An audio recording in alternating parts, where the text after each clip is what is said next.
Approach क्या होनी चाहिए, सिलेबस हमसे क्या कहता है, और हम पूरे सेगमेंट को कैसे लेकर जाएंगे। तो पहले मैं डिस्कशन आपसे बात करूंगा। मैं देख रहा हूँ यहाँ पर हमारे कई नए बच्चे हैं जो अभी जिन्होंने अपनी तैयारी करनी शुरू की है। तो सबसे पहले तो मैं यूपीएससी के बारे में बात करूंगा, यूनियन पब्लिक सर्विस कमीशन जिसको कहते हैं। यूपीएससी 3 स्तरों पे एग्जाम लेता है, आप सभी इस बारे में जानते हैं, लेकिन देखते हैं कि आज मैं कोई नया रिप्रेजेंटेशन कर पाता हूँ या नहीं कर पाता हूँ। जिस एग्जामिनेशन के लिए आप जा रहे हैं वो देश का सबसे प्रतिष्ठित एग्जामिनेशन है, राइट, सबसे ज़्यादा जिसको कहते हैं कि बहुत वैल्यू आपको प्रदान है।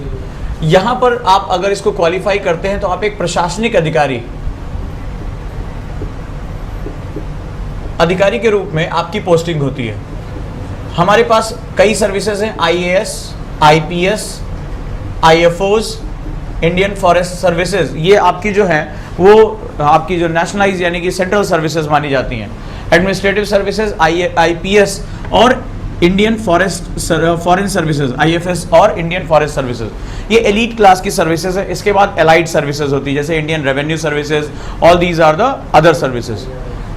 फिलहाल ये तो बात हुई कि हम जाने के बाद क्या करेंगे। अगर हम बात करें तो आईएफएस, आईपीएस और आईएएस ये टॉप रैंकर्स जो हमारे आते हैं, यानी इसमें भी रैंकिंग होती है, जो टॉप रैंकर होते हैं उनको ये पोस्ट दी जाती है। पहला आपका सेगमेंट है। सवाल है कि ये कौन होते हैं और यूपीएससी क्या डिमांड कर रहा है। फर्स्ट स्टेप पे हम ये बात करने जा रहे हैं। तो अगर हम प्रशासनिक अधिकारियों की बात करें तो ये वो सिस्टम होते हैं जो काम नहीं करते, काम करवाते हैं, जो काम करवाते हैं। ये एक्चुअली में जो सरकार की जो अपर बॉडीज बैठी हुई हैं, जो प्रोग्राम एंड पॉलिसीज बना रही हैं, इनका काम होता है, ये इसको आदेश करती हैं इस ऑफिसर को कि आपको जनता के इतने हिस्से तक इनका कल्याण आपको करना है, इनकी लाइफ स्टाइल को ऊपर लेकर जाना है, संसाधनों का महत्तम इस्तेमाल करना है, राष्ट्र को उसके रास्ते पर आगे लेकर जाना है। तो पॉलिसी मेकर्स जो होते हैं वो पॉलिसी को इम्प्लीमेंट करके इस पर्सन, इस प्रशासनिक अधिकारी को, ये जो एडमिनिस्ट्रेटिव ऑफिसर है, सपोज दैट दिस वन, इसको इन्होंने आदेश दिया कि आपके क्षेत्र में जितने लोग आ रहे हैं वो क्या करना है, उनके लाइफ स्टाइल को इन्हेंस करना है, उनको अपवर्ड लेकर जाना है, उनको आगे बढ़ाना है। तो इसके लिए क्या काम होता है, प्रोग्राम एंड पॉलिसी, संसाधनों का जो सेगमेंट, साथ ही साथ ये सिर्फ यूनिडायरेक्शनल नहीं होता है, ये यहाँ के जो इनपुट्स होते हैं, जो यहाँ जनता की जो डिमांड हो रही है, इसको जो है अपवर्ड डायरेक्शन में भी ले जाने का कार्य करता है। अपने इनपुट्स भेजता है कि भाई ये चीज़ों की रिक्वायरमेंट और की जा सकती है। साथ ही साथ ये जो व्यक्ति होता है ये अपने अनुभव से, जैसे जैसे इसका अनुभव बढ़ता चला जाता है काम करने का और उन कामों को बहुत अच्छे तरीके से कर पाता है, तो एक्चुअली में जो ये है इनको आगे लेकर जा सकता है। ठीक है, तो ये हमारा जो है ये अधिकारी होता है। सेम यही काम आपका पुलिस अधिकारी के रूप में प्रशासन व्यवस्था को मेंटेन करके रखना है, क्योंकि किसी भी समाज में अगर लॉ एंड ऑर्डर मेंटेन नहीं रहेगा तो बाकी चीज़ें क्या हो जाएंगी, पीछे चली जाएंगी। ये सभी मिलकर इस समाज के लोगों का जो अंतिम व्यक्ति है, जो अंत्योदय है, जो अंत पे खड़ा है, उसकी लाइफ में चेंज लेकर आना है। जिसको जिसका हक नहीं मिल रहा उसको उसका हक दिलाना है और उनके जीवन में मूल्यवर्धन करना है, यानी वैल्यू एडिशन करने का काम करना है। ठीक है, उसको रास्ता मिलेगा और आगे जाएगा। अगर हम मध्य वर्ग की बात करें तो मध्य वर्ग के लिए सबसे ऊंची और सबसे हसरत भरी जॉब अगर कोई होती है, राइट, जो सबसे बड़ा सेगमेंट होता है वो हमारा प्रशासनिक अधिकारी की नौकरी होती है, जिसमें आपको प्रतिष्ठा, शोहरत, पावर और सबसे बड़ी बात, आप एक बदलाव के एजेंट के रूप में काम करने की आपकी इच्छा। ठीक है, आप लोगों की लाइफ में बहुत पॉजिटिव चेंज लेकर आ सकते हैं। आपके पास न सिर्फ पावर होगा, आपके पास संसाधन भी उतने ही उपलब्ध होंगे और ऐसा करके आप लोगों की लाइफ में एक पॉजिटिव चेंज लेकर आएंगे, उनकी लाइफ में एक डायनेमिज्म लेकर आएंगे। जिनको जिनका हक नहीं मिल रहा उनको उनका हक दिला सकते हैं। पर सवाल है कि इस पूरी प्रक्रिया में वो किन लोगों को पसंद करते हैं, किन लोगों को चाहते हैं, कौन से लोग ऐसे हैं जो उनके काम के हैं। इस बात को समझना बहुत ज़रूरी है, क्योंकि जनरली 13 लाख लड़कों ने फॉर्म भरा था और 13,333 के आसपास मेंस की कॉल आई है, जिसमें फाइनली 890 लड़के सेलेक्ट होंगे। देखो मेरी बात को, 13 लाख लोगों ने फॉर्म भरा, राइट, 13,333 के आसपास जो है वो मेंस की कॉल आई है इस बार, और इसमें से केवल 890 स्टूडेंट फाइनली रिकमेंड होंगे यूपीएससी के लिए, और उसमें से हार्डली जो है वो 85 के आसपास जो है आईएएस बनेंगे, रिमेनिंग 135 के आसपास जो है वो आईपीएस बनेंगे, राइट। ये आपकी सर्विसेज रहेंगे, रिमेनिंग एलाइड सर्विसेज में चले जाएंगे। आप देख रहे हो कहाँ कहानी शुरू हुई और कौन लोग पहुंच रहे हैं, कहाँ से कहानी शुरू हुई, कौन लोग पहुंच रहे हैं। अब सवाल ये कि बहुत कठिन है, इसका मतलब ये तो नहीं, ये बहुत आसान एग्जाम है, बहुत आसान एग्जाम है। सिर्फ सवाल है कि आपका एटीट्यूड क्या है। जनरली जब हम क्लासेस शुरू करते हैं, भूगोल की क्लास में शुरू कर रहा हूँ, हाँ भाई भूगोल पढ़ना शुरू किया, आपको पर्पस ही नहीं पता है कि आप पढ़ना क्यों चाहते हैं, क्योंकि यही भूगोल छठी क्लास वाले बच्चे को भी तो पढ़ना है, कहता है ना एनसीईआरटी ले लेना, बोला जाता है ना। तो एनसीईआरटी तो बेचारा वो छठी क्लास का बच्चा भी अपने पिताजी की मार से बचने के लिए पढ़ा जा रहा है, ठीक है। आपने कहा कि भाई फलाना सविंदर सिंह पढ़ लेना, सविंदर सिंह तो यूनिवर्सिटी में भी पढ़ाई जा रही है। यूनिवर्सिटी में छठी क्लास वाले बच्चे को ये है कि किसी तरह पास हो जाए तो 7वीं में चले जाएं। यूनिवर्सिटी वाले बच्चे को है कि भैया किसी तरह 65% 60% नंबर आ जाए, हम फर्स्ट डिवीजन हो जाए। लेकिन तुम्हारे केस में ना तो तुम्हें पास होना है और ना तुम्हें परसेंटेज लाना है, तुम्हें तो एक गला काट प्रतियोगिता हो रही है, उसमें आपको एक एज लेना है। सवाल है किताब सेम है लेकिन रिक्वायरमेंट क्या है, बिल्कुल अलग है। ये वो पॉइंट है जो हमारा जो है मिसिंग चलता है, हमारे स्टूडेंट को ये बात बताई नहीं जाती है। हाँ भाई चलिए ज्योग्राफी पढ़ लीजिए, हिस्ट्री पढ़ लीजिए, पढ़ कौन नहीं रहा ये बताओ। इस समय मुखर्जी नगर में कौन सा स्टूडेंट ऐसा होगा जिसके पास एनसीईआरटी नहीं है? कोई स्टूडेंट है ऐसा? शायद ही कोई हो। सबके पास वो बुक अवेलेबल है। कौन सी बुक ऐसी है जो उसके पास है नहीं? अब तो सब डिजिटल हो गया है।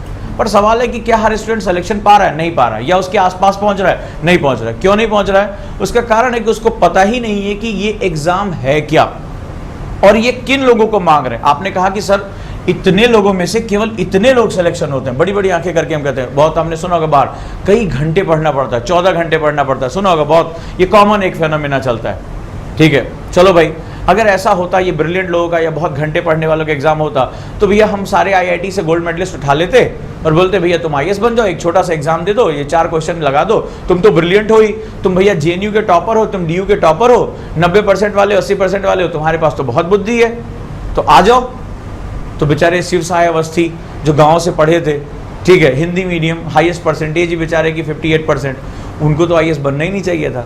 प्रियंका निरंजन जिनका 5 अटेम्प्ट में कुछ नहीं हो रहा था, 6ठे अटेम्प्ट में उन्होंने 20वीं रैंक मार दी, होना ही नहीं चाहिए था। गांव देहात का लड़का जिसके पास कुछ नहीं है, कोई संसाधन नहीं है, उसको आईएएस बनना ही नहीं चाहिए था। ये तो एक ऐसा एग्जाम है जो आपसे परसेंटेज भी नहीं पूछता। अगर ब्रिलियंसी का एग्जाम होता तो बोलता ना कि 80% से अगर कम है तो फॉर्म ना भरें। आप कभी भी आईटी कंपनियों में जाएंगे, अगर आप मान लीजिए इंजीनियरिंग कॉलेज से पढ़े हैं, तो जब आईटी कंपनी आते हैं उसमें बोला जाता है कि 60% के अबव हो तभी आप कैंपस इंटरव्यू के लिए अप्लाई करिए, जब 10th-12th में होता है कि नहीं होता है। लेकिन इसमें तो कुछ नहीं मांगते हैं। तुम किसी भी भारतीय भाषा से पढ़े हो, कन्नड़ से पढ़े हो, उड़िया से पढ़े हो, बंगाली से पढ़े हो, किसी से कोई मतलब नहीं है। कोई भी परसेंटेज तुम्हारी बस खाली ग्रेजुएट होना चाहिए। ये भी नहीं कह रहा है कि रेगुलर या करेस्पॉन्डेंट, कुछ नहीं मांग रहा है, कुछ भी नहीं मांग रहा है। इसका मतलब इसकी रिक्वायरमेंट कुछ और है, क्योंकि बड़े बड़े गोल्ड मेडलिस्ट जो हैं वो यहीं रह जाते हैं। और एकदम सिंपल सा लड़का जिसके बारे में उसके माँ बाप भी कहते थे पता नहीं कुछ कर पाएगा कि नहीं कर पाएगा, वो खटाक से मार देता है। उन्मुल खेर को देखो 420th रैंक, माँ बाप ने घर से निकाल दिया, कुछ नहीं है, 20-20 30-30 रुपए में ट्यूशन पढ़ाया, ठीक है, ताकि खर्चा निकले, और आज देखो फर्स्ट अटेम्प्ट में ही 420वीं रैंक। क्या मस्त मारा, जबकि डॉक्टर ने मना कर दिया आपको बोन डिसऑर्डर डिसीज है, एक भी अगर कहीं गिर पाए हड्डियां हमेशा के लिए टूट जाएंगी, इतने कठिन ऑपरेशन से होकर गुजरी, ये हो कि जीवित रहेंगी कि नहीं रहेंगी, ये देखो हो गया। एक लड़की जिसका 60% हिस्सा बॉडी का खराब है, बैठ नहीं सकती, खुद चल नहीं सकती, आईएएस टॉप कर दिया, इरा सिंगल। तो इसका मतलब है इस एग्जाम की रिक्वायरमेंट कुछ अलग है, ये कुछ अलग चाहता है। जब तक उस अलग को आइडेंटिफाई नहीं करोगे तब तक तो ये एक बहुत लंबी बीमारी है, चलता रहेगा। और कहते हैं ना कि इस ऐसी अंधेरी टनल है जिसके बाहर कुछ नहीं है। अगर ये समझ गया कि ये चाहता क्या है हमसे, तो समझ लेना इससे आसान एग्जाम कोई नहीं है देश में। मैं उल्टी बात कर रहा हूं आज, इससे आसान एग्जाम कहीं नहीं है, बशर्ते आपको ये पता होना चाहिए चाहता क्या है, ठीक है। अब जरा देखते हैं इस पूरी सेगमेंट में इस जगह पे तुम्हें पहुंचाने के लिए वो कौन से गुण होने चाहिए जो तुम्हारे साथ होने चाहिए। किताबें सेम रहेंगी, सब कुछ सेम रहेगा, सिर्फ अगर कुछ चेंज होगा तो एटीट्यूड। तो आज मेरा पहला प्रयास रहेगा तुम्हें तुम्हारे उस एटीट्यूड पर लेकर जाने की जो तुम्हारे इस तैयारी के लिए बहुत जरूरी है, जहां से हम आज अपना सफर शुरू कर रहे हैं। पहला हमारा सेगमेंट अगर हम बात करेंगे, इस सफर की शुरुआत हम करते कहां से और होता क्या है। बार बार मैं एक चीज कहता हूं कि आईएएस व्यक्ति नहीं व्यक्तित्व का इम्तहान है, यही सारी कहानी की जड़ है, ठीक है, यहीं से हमारी बात शुरू होती है। पहली बात तो एक बात ध्यान रखना, बहुत से लोग कहते हैं ये इंडिया का टॉप जॉब है, ये पहली बात तो ये जॉब नहीं है, दिमाग से निकाल दो। It is not an job, it is an career. क्या है ये? करियर। अगर ये करियर है तो करियर करता होता क्या है? करियर का मतलब है, जॉब का मतलब है आप गए किसी और के लिए काम कर रहे हैं, सुबह आप 9 बजे ऑफिस पहुंचे, शाम को 6 बजे आप अपने घर वापस आ गए, काम खत्म। ऑफिस से आने के बाद अब कोई कुछ नहीं है। लेकिन करियर जो होता है, साइकिल में करियर क्या काम करता है? ढोने का काम करता है भाई, सिलेंडर, साइकिल, कभी किसी इंसान को ढोने का काम किया जाता है ना, तो एक्चुअली में ये ढोने का काम करता है। किसको ढोता है? समाज का वो हिस्सा जो जड़ है, जो अपनी जगह से हिलना नहीं चाहता, जो नॉन मूवेबल है, जो अपनी परंपराओं के साथ जकड़ा हुआ है, उस जकड़न को छोड़ने के लिए तैयार नहीं है। कोई सती प्रथा को मानता है, कोई बाल जो है भ्रूण हत्या को अभी भी कर रहा है, कोई जाति के बाहर विवाह करने पर जो है ऑनर किलिंग कर रहा है कि नहीं कर रहा है, ठीक है, कोई बलि प्रथा में विश्वास करता है, किसी को दहेज प्रथा में विश्वास है। तो अब क्या होगा, ये जड़ है, ये हिल नहीं रहा है, हमें क्या करना है, इसको मूवमेंट कराना है। तुम्हारे कहने से मूवमेंट कर जाएगा? नहीं करेगा। किसी को जाकर समझाओ कि भाई जाति प्रथा छोड़ दो, खराब है, मान जाएगा? तुरंत हृदय में सबको समाहित कर लेगा? नहीं करेगा। आपको क्या करना पड़ेगा, अपना दिमाग लगाना पड़ेगा। समाज के एक वर्ग में एक ताकतवर वर्ग है और एक कमजोर वर्ग है। ताकतवर वर्ग संसाधनों पर क्या कर ले रहा है, काबू पा ले रहा है, ठीक है, और गरीब वर्ग जिसको चाहिए वो क्या है, वंचित बैठा हुआ है। आपको सेवा के रूप में जाना तक है, इस वंचित वर्ग तक पहुंचाना है। आपको क्या करना है, ये जो वनरेबल सेक्शन है इस तक आपको मदद पहुंचानी है। लेकिन क्या आपके कह देने भर से वो जो ताकतवर वर्ग है वो यहां तक रिसाव होने देगा? नहीं होने देगा। तो आपको तरीके क्या करने पड़ेंगे, सोचने पड़ेंगे। और ये जो मजेदार बात ये है कि इन तरीकों का कहीं रिटन डॉक्यूमेंट नहीं होगा, ये आपको तात्कालिक फैसले लेने पड़ेंगे उन परिस्थितियों के हिसाब से। गुजरात में बाढ़ आई, ठीक है, अब वहां पर आपने देखा कितना जनधन की तबाही हुई, और तबाही से रोकने के लिए अब आप बताइए कौन सी किताब वहां काम आएगी? वहां पे तो उसको तत्काल निर्णय लेने पड़ेंगे ना, भाई खबर आ रही है पानी बढ़ रहा है तेजी से, पहले यहां पर क्या है, पहले आप जमीन जायदाद बचाओगे, पहले लोगों को निकालोगे, लोगों को निकालने के लिए किस प्रकार के संसाधनों का प्रयोग करोगे? अब सोचो इस समय जो गुजरात में वहां डीएम होंगे तो कितना इस समय एक्टिव होंगे कि नहीं होंगे? तत्काल वो निर्णय ले रहे होंगे जहां जहां भी इस समय आपदाएं आ रही हैं, उनको इस बात को, उनको फ्रंट पे लीड करना पड़ेगा। जो इस समय कश्मीर में आईपीएस ऑफिसर्स होंगे वो बैठे होंगे क्या, रात दिन वो इनपुट्स लेने की कोशिश कर रहे होंगे कि कहां जो है वो हथियार जा रहे हैं, कहां पे उपद्रव होने की संभावना है, रात दिन उनके काम खुले होंगे। यानी इस पर्टिकुलर सेगमेंट में तुम्हारे लिए दिन और रात दोनों का कोई अंतर नहीं, आपको यहां पर जो है वो रात दिन काम करना पड़ेगा, यहां रात दिन आपको काम करना पड़ेगा, और वही ये आपका करियर कहलाता है। करियर में आपको क्या करना पड़ेगा, बड़े इंपॉर्टेंट सेगमेंट को मूवमेंट कराना पड़ेगा। इसका मतलब है this is a very challenging job. यहां पर तुम कितने पढ़ाकू हो ये मैटर नहीं करता, यहां पर परिस्थितियों के हिसाब से तुम कितने अच्छे डिसीजन ले सकते हो ये मैटर करता है। और यही कारण है इन्होंने इस तरह के लोगों को चाहने के लिए, इस तरह के लोग जो इसमें सर्विस में आ सके, इन्होंने एक जाल बिछाया, और उस जाल को हम लोग यूपीएससी परीक्षा कहते हैं, जिसमें उन्होंने प्री, मेंस और इंटरव्यू रखा। अगर वाकई में ये ऐसा था तो एक सेगमेंट पे एग्जाम ले लेते, बोलते भैया ये हम एक दिन में पेपर ले रहे, तुम इसमें आ जाओ, ब्रिलियंट लोगों को बुलाते, बोले आप लोग यहाँ से पढ़ के आओ, एग्जाम दे दो। लेकिन नहीं किया, इन्होंने पहले प्री लिया, प्री में देखो ऑब्जेक्टिव रखते हैं, मेंस गए, मेंस में देखो पहले एक लैंग्वेज का पेपर, फिर एक इंग्लिश कंपलसरी का पेपर, फिर 4 जीएस के पेपर, एक एसए का पेपर, 2 ऑप्शनल का पेपर। करना क्या चाह रहे हैं, एसए भी लिखवा रहे हैं, हिंदी भी चेक कर रहे हैं, इंग्लिश भी चेक कर रहे हैं, उसके बाद 4 जीएस, जीएस में भी आप देखो हिस्ट्री चेक कर रहे हैं, ज्योग्राफी चेक कर रहे हैं, डिजास्टर मैनेजमेंट चेक कर रहे हैं, सोशल इश्यूज चेक कर रहे हैं, इंटरनल सिक्योरिटी चेक कर रहे हैं, पॉलिटी चेक कर रहे हैं, इकोनॉमिक्स चेक कर रहे हैं, साइंस टेक चेक कर रहे हैं, इंटरनेशनल रिलेशनशिप चेक कर रहे हैं। इतने में भी पेट नहीं भरा तो जीएस 4 में एथिक्स चेक कर रहे हैं कि डिसीजन कैसे लोगे, एथिकल डिसीजन कैसे होंगे। डिसीजन तो ठीक है, लेकिन एथिकल यानी कि जो तर्क संगत निर्णय वो कैसे लोगे। और जब इससे भी पेट नहीं भरा तो बोल रहे हैं एक सब्जेक्ट और लो, और इस सब्जेक्ट पे बताओ कि तुम्हारी ज्ञान कितना, विद्वता कितनी है। इसके बाद ये कह रहे हैं कि एक टॉपिक और लो 250 नंबर का, और इस पर लिख कर दिखाओ निबंध कि तुम्हारे विचारों का प्रवाह कैसा है, तुम किसी विषय को पर कितने अपने जो है वो जो पढ़ने वाले को कितना देर बांध के रख सकते हो। इतना भी हो गया, यहां भी बच गए। फिर उसके बाद बोलते हैं अभी भी पेट नहीं भरा है, अब आओ हमसे बातचीत करो। और अकेले अकेले बातचीत नहीं होगी, पूरा पैनल बिठा लेते हैं, और पैनल भी कोई हल्के फुल्के लोगों का नहीं होता है, अपने अपने क्षेत्रों के दिग्गज लोगों का होता है, उसमें भी आके बिठा लेते हैं, आओ हमसे अब बातचीत करो। और उसके बाद फिर जाकर एक रिजल्ट निकल कर सामने आता है। उसके बाद देते हैं आपको प्रशासनिक पद, उसमें भी आप बहुत अच्छा परफॉर्म करोगे तभी आपको वो प्रशासनिक पद मिलेगा। आखिर उन्होंने इतना तामझाम किया क्यों, उन्हें चाहिए कौन से लोग? और ये अगर आप पहले स्टेज पे समझ लोगे तो आपके लिए सब्जेक्ट्स बहुत आसान हो जाएगा। और ये चीज़ अगर निकल गई तुम्हारे हाथ से, फिर तो किताबों पे किताबें रटते रहो, कोई टेंशन की बात नहीं है, लंबी प्रक्रिया चलेगी।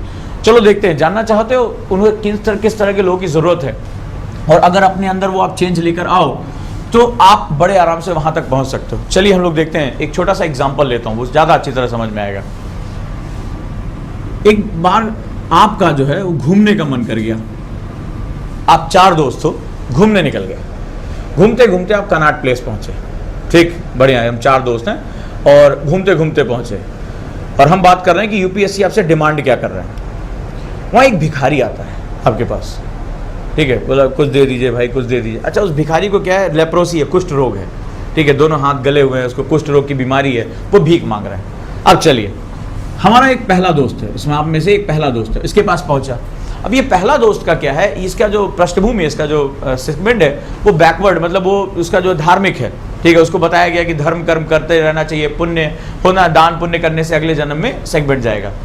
अब ये भिखारी जब इसके पास पहुंचा एक्स, तो इसने क्या किया, अपनी उसी पृष्ठभूमि, अपनी उसी सामाजिक और वैचारिक धार्मिक पृष्ठभूमि के कारण इसको कुछ पैसा निकाल कर दे देगा। इसने क्या किया, मान लो इसको 10 रुपए निकाल कर दे दिया, समस्या का समाधान हो गया, हो गया, तात्कालिक हो गया। हो सकता है बेचारा खाने को नहीं पा रहा हो, 1-2-4 रोटी खरीद के खा लेगा, भूखा नहीं मरेगा, ठीक है, मिल गया उसको, लेकिन इसके समस्या का समाधान नहीं निकला।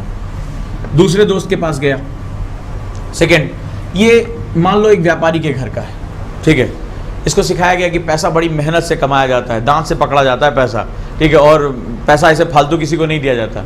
जब ये भिखारी इसके पास पहुंचेगा तो ये क्या काम करेगा, डांट के भगा देगा। हम लोगों ने देखा होगा, क्या भग जाए, भग वहाँ करो, ये हमेशा रोज रोज आ जाते हैं सुबह से शाम तक, ऐसे बोला, उसको डांट के भगा दिया। क्या इससे सॉल्यूशन निकला? नहीं निकला। डांट के भगाने से उसकी समस्या का सॉल्यूशन निकला? नहीं निकला।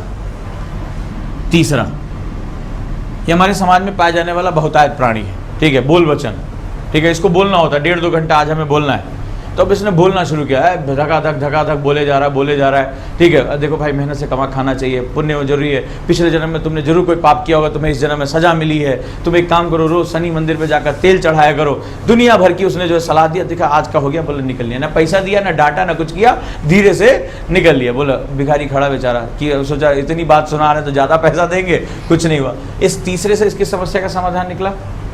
जो हमारे नए दोस्त हैं वो हमें पहले बताएं, निकला इसका कोई सॉल्यूशन? नहीं। अब चौथा, एक आप लोगों की जैसा एक यूथ है जो सिचुएशन को अलग तरीके से सोचता है। ये जब भिखारी इसके पास पहुंचा तो इसने सिचुएशन को एनालाइज किया कि अगर मैं इसको पैसा दे दूं तो आज मेरे से मांग रहा है, कल किसी और से मांगेगा, और मानव होने के नाते, मानवाधिकारों के नाते भीख मांगना कहीं भी मानवाधिकारों के अनुरूप नहीं है, ये उल्लंघन माना जाता है। मैं इसको डांट के भगा दूं, क्या फर्क पड़ेगा? मैं इसको डांटूंगा कि भाई चला जाए यहाँ से, मेरे से नहीं किसी और से मांगेगा। मैं इसको समझाऊं, समझाने का क्या फर्क? भाई इसके पास लिवलीहुड नहीं है, इसके पास जीविका नहीं है, ये शरीर से सक्षम नहीं बेचारा, तभी तो भीख मांग रहा है। करना क्या होगा? मुझे ये पता चला कि भाई देश में ऐसे तमाम सरकारी प्रोग्राम ऐसी चला रही हैं जिसमें कुष्ठ रोगों का निवारण हो सकता है, ठीक है, सरकार उनकी फ्री दवाई कर सकती है। दवाई करने के साथ साथ उनको मुख्य धारा में लाने में, मेन स्ट्रीम लाने में सरकारें जो है वो बहुत अच्छे प्रोग्राम चला रही हैं, प्रोग्राम एंड पॉलिसीज हैं जो इनको मुख्य धारा में ला सकते हैं, इनको इकोनॉमिक एक्टिविटी में इन्वॉल्व कर सकते हैं। तो पहला तो इसका इलाज कराना बहुत जरूरी है, दूसरा इसको मुख्य धारा में लाना बहुत जरूरी है।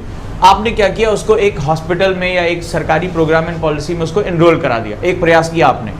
अब मुझे बताओ, ये रही एक सिचुएशन, भिखारी तो सेम था, लेकिन इन चारों का उस समस्या को देखने का दृष्टिकोण कैसा था? भिखारी सेम था, problem was similar to all people for 1, 2, 3 and 4, but who gave the right solution और अटमोस्ट सॉल्यूशन? किसने दिया? 4th one. ये तुम मानते हो ना कि इसका जो अप्रोच है वो सबसे अच्छी है। एक्चुअली में यूपीएससी ने ये जो 2011 और 2013 के बाद चेंजेस किए हैं, उन्हें बेसिकली ये वाले स्टूडेंट चाहिए, one who can understand the problem clearly and short to go the solutions, और जो पहली बात, जो समस्याओं को सही ढंग से समझ सके और उनके समाधान के लिए आगे जा सके। किसने इस प्रॉब्लम को सही ढंग से समझा? 4th one. कंडीशन में कोई चेंज? नो चेंज, ठीक है, कोई चेंज नहीं है। चेंज क्या हुआ था?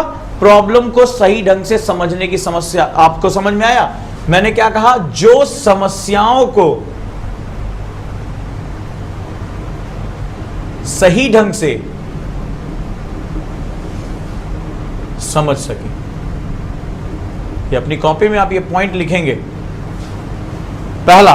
दूसरा, और जो उनके ऑप्टिमम सॉल्यूशन की तरफ जा सके, मैक्सिमम नहीं, ऑप्टिमम सॉल्यूशन की तरफ जा सके। मैक्सिमम हाइपोथेटिकल हो जाता है, ऑप्टिमम सॉल्यूशन यानी उस पर्टिकुलर कंडीशन में ये तो सोच सकता था कि देश के सारे हम कुष्ठ रोगियों का इलाज करवा डालें। ये क्या है? ये मैक्सिमम है, हाइपोथेटिकल है, ये बकवास है। जहां तुमने ऐसा बोला वहीं पे तुम्हें इंटरव्यू बोर्ड में रगड़ लेंगे, ठीक है। तुम्हारा वो कद्दूकस पे तुम्हें लेके जाएंगे, ठीक है। घिसाई वही शुरू हो जाएगी तुम्हारी, ठीक है। और तुम्हें क्या करना है? आदत डालनी है। ऑप्टिमम का मतलब होता है उस समय काल में उन परिस्थितियों के अनुरूप लिया जाने वाला मैक्सिमम डिसीजन।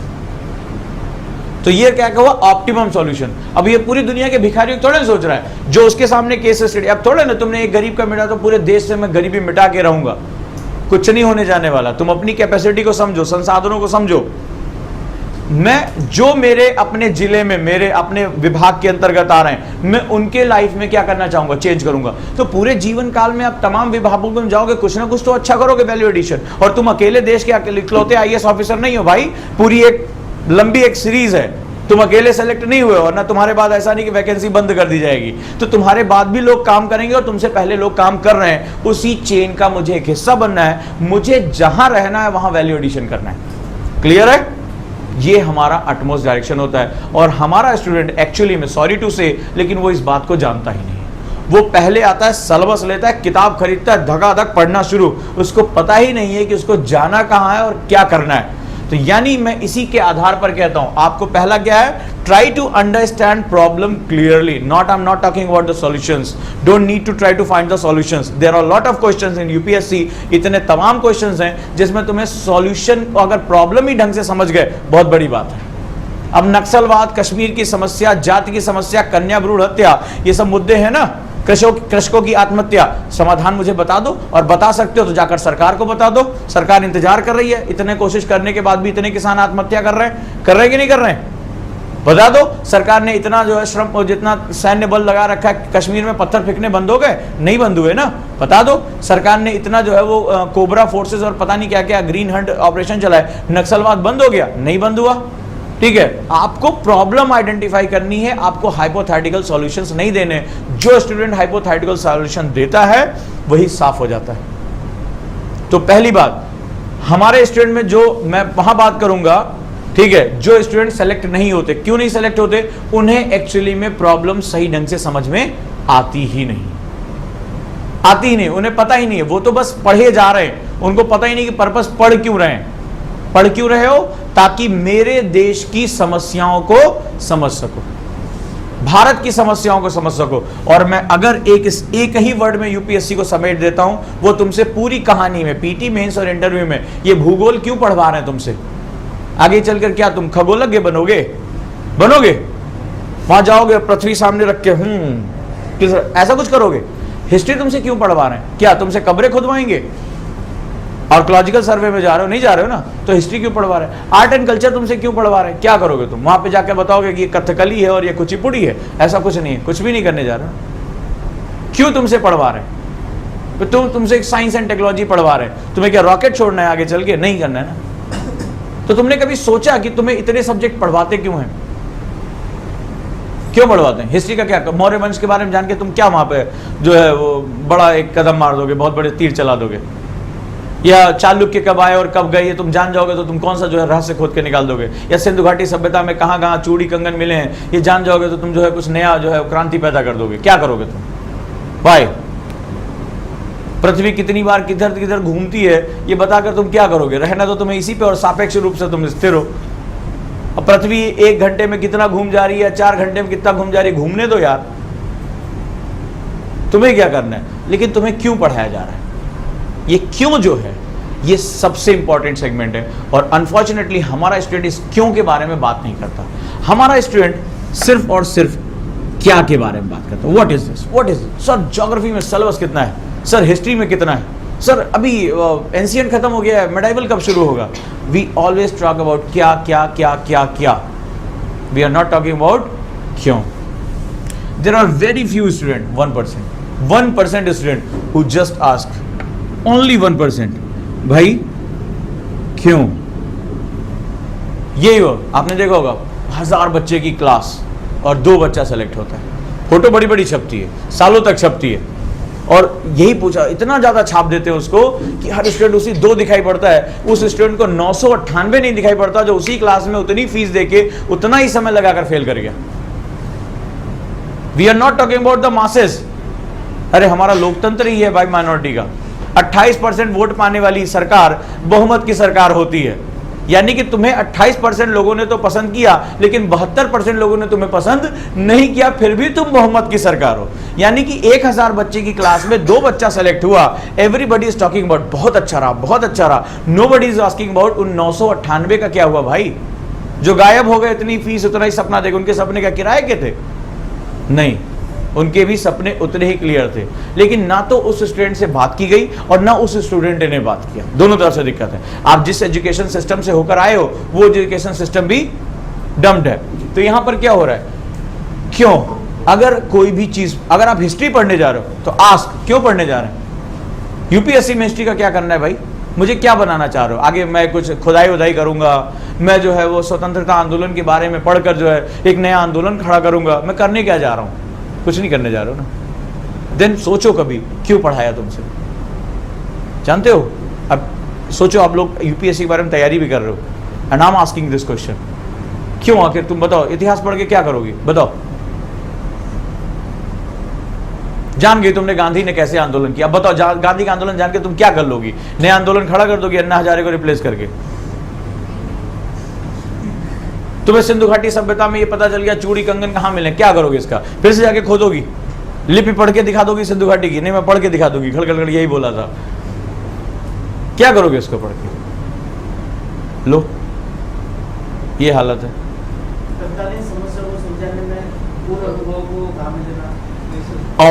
और छोटा सा और इसको सिंपल करो। ये क्यों जो है, अब देखा क्यों का मजा हम पूछते ही नहीं है।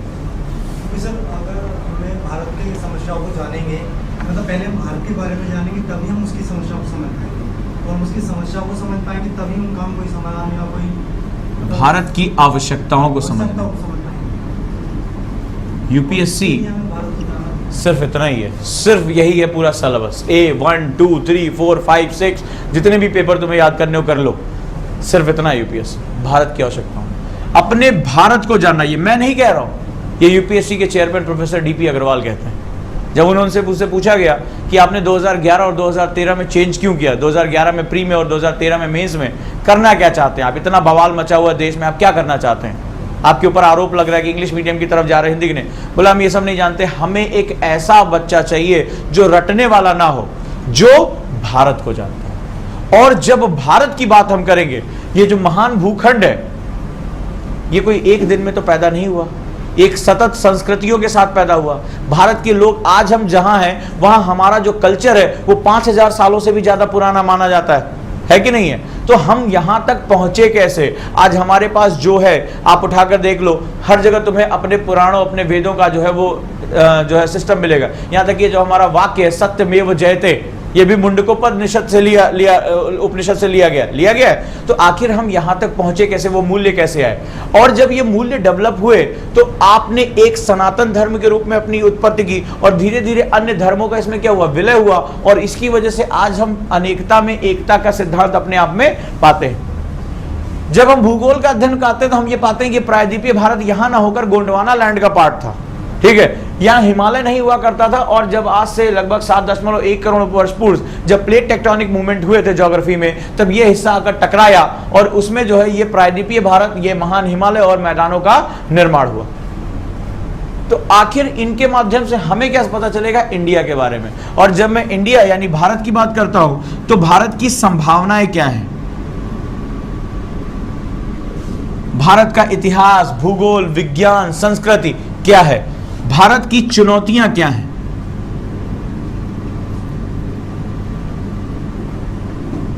भारत आज कहां है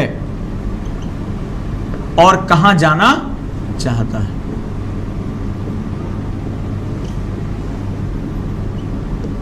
यह है यूपीएससी।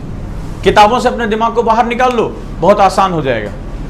पढ़ने का एक मकसद होना चाहिए, ठीक है? अब जैसे तुमसे किसी ने कहा कि यूपीएससी 3 किलोमीटर चलोगे तो तुम यूपीएससी पहुंच जाओगे, ठीक है? अब तुम्हें 3 किलोमीटर मेट्रो की साइड में चलना था, मान लो ईस्ट की डायरेक्शन में जाना था, 3 किलोमीटर तुम निकल लिए तीमारपुर की तरफ, उल्टा पश्चिम की तरफ, 3 किलोमीटर तुम भी चले और 3 किलोमीटर तुम भी चले, कौन अपने लक्ष्य तक पहुंचेगा?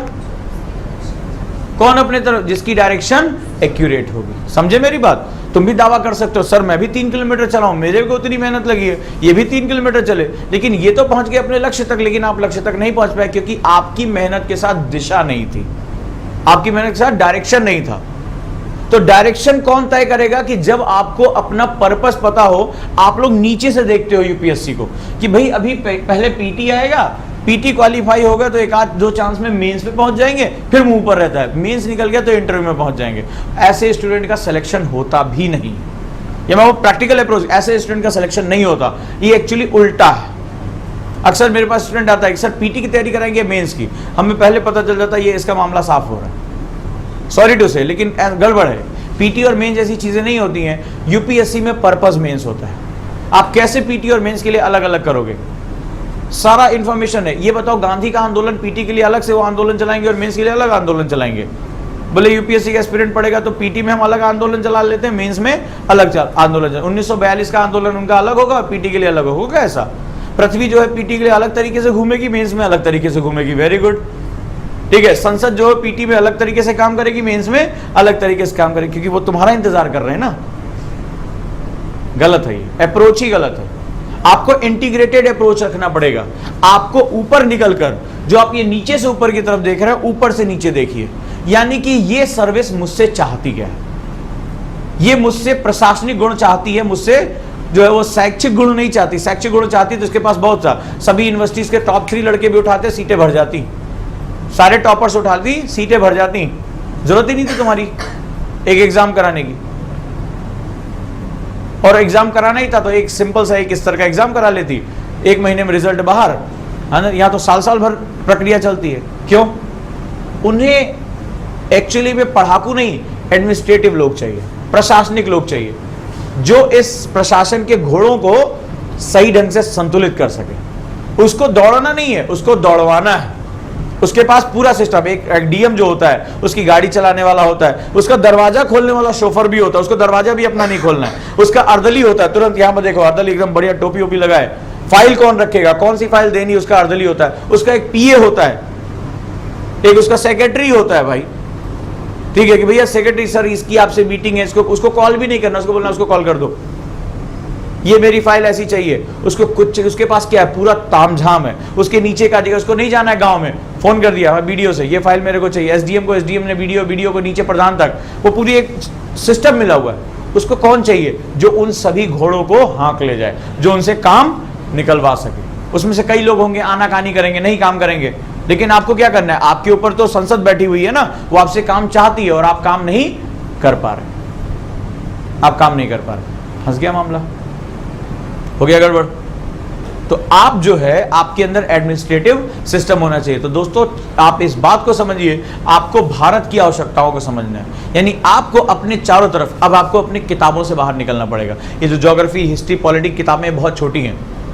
क्या कारण है कि उन कुछ, यही किताब सबके पास होता है, लेकिन कुछ बच्चों का सिलेक्शन होता है और कुछ का नहीं होता है। क्योंकि जिन बच्चों का सिलेक्शन होता है उनको पर्पस क्लियर होता है कि मुझे पढ़ना क्यों है, मुझे जानना क्या। तो वो उनके आसपास भी जो कुछ चल रहा होता है ना, वो अपने सिलेबस से जोड़ना शुरू कर देते हैं कि आज ये घटना घटी है, इसको मैं अपने सिलेबस में कहाँ लेकर जाऊंगा। और जिस स्टूडेंट को जो लगा पड़ा है नोट पर, नहीं मुझे दुनिया से तो कोई मतलब ही नहीं, मेरे को किताब पढ़नी है, वो खत्म हो जाता है उसी किताब में। उसको पता ही नहीं कि पढ़ना क्या है और क्यों।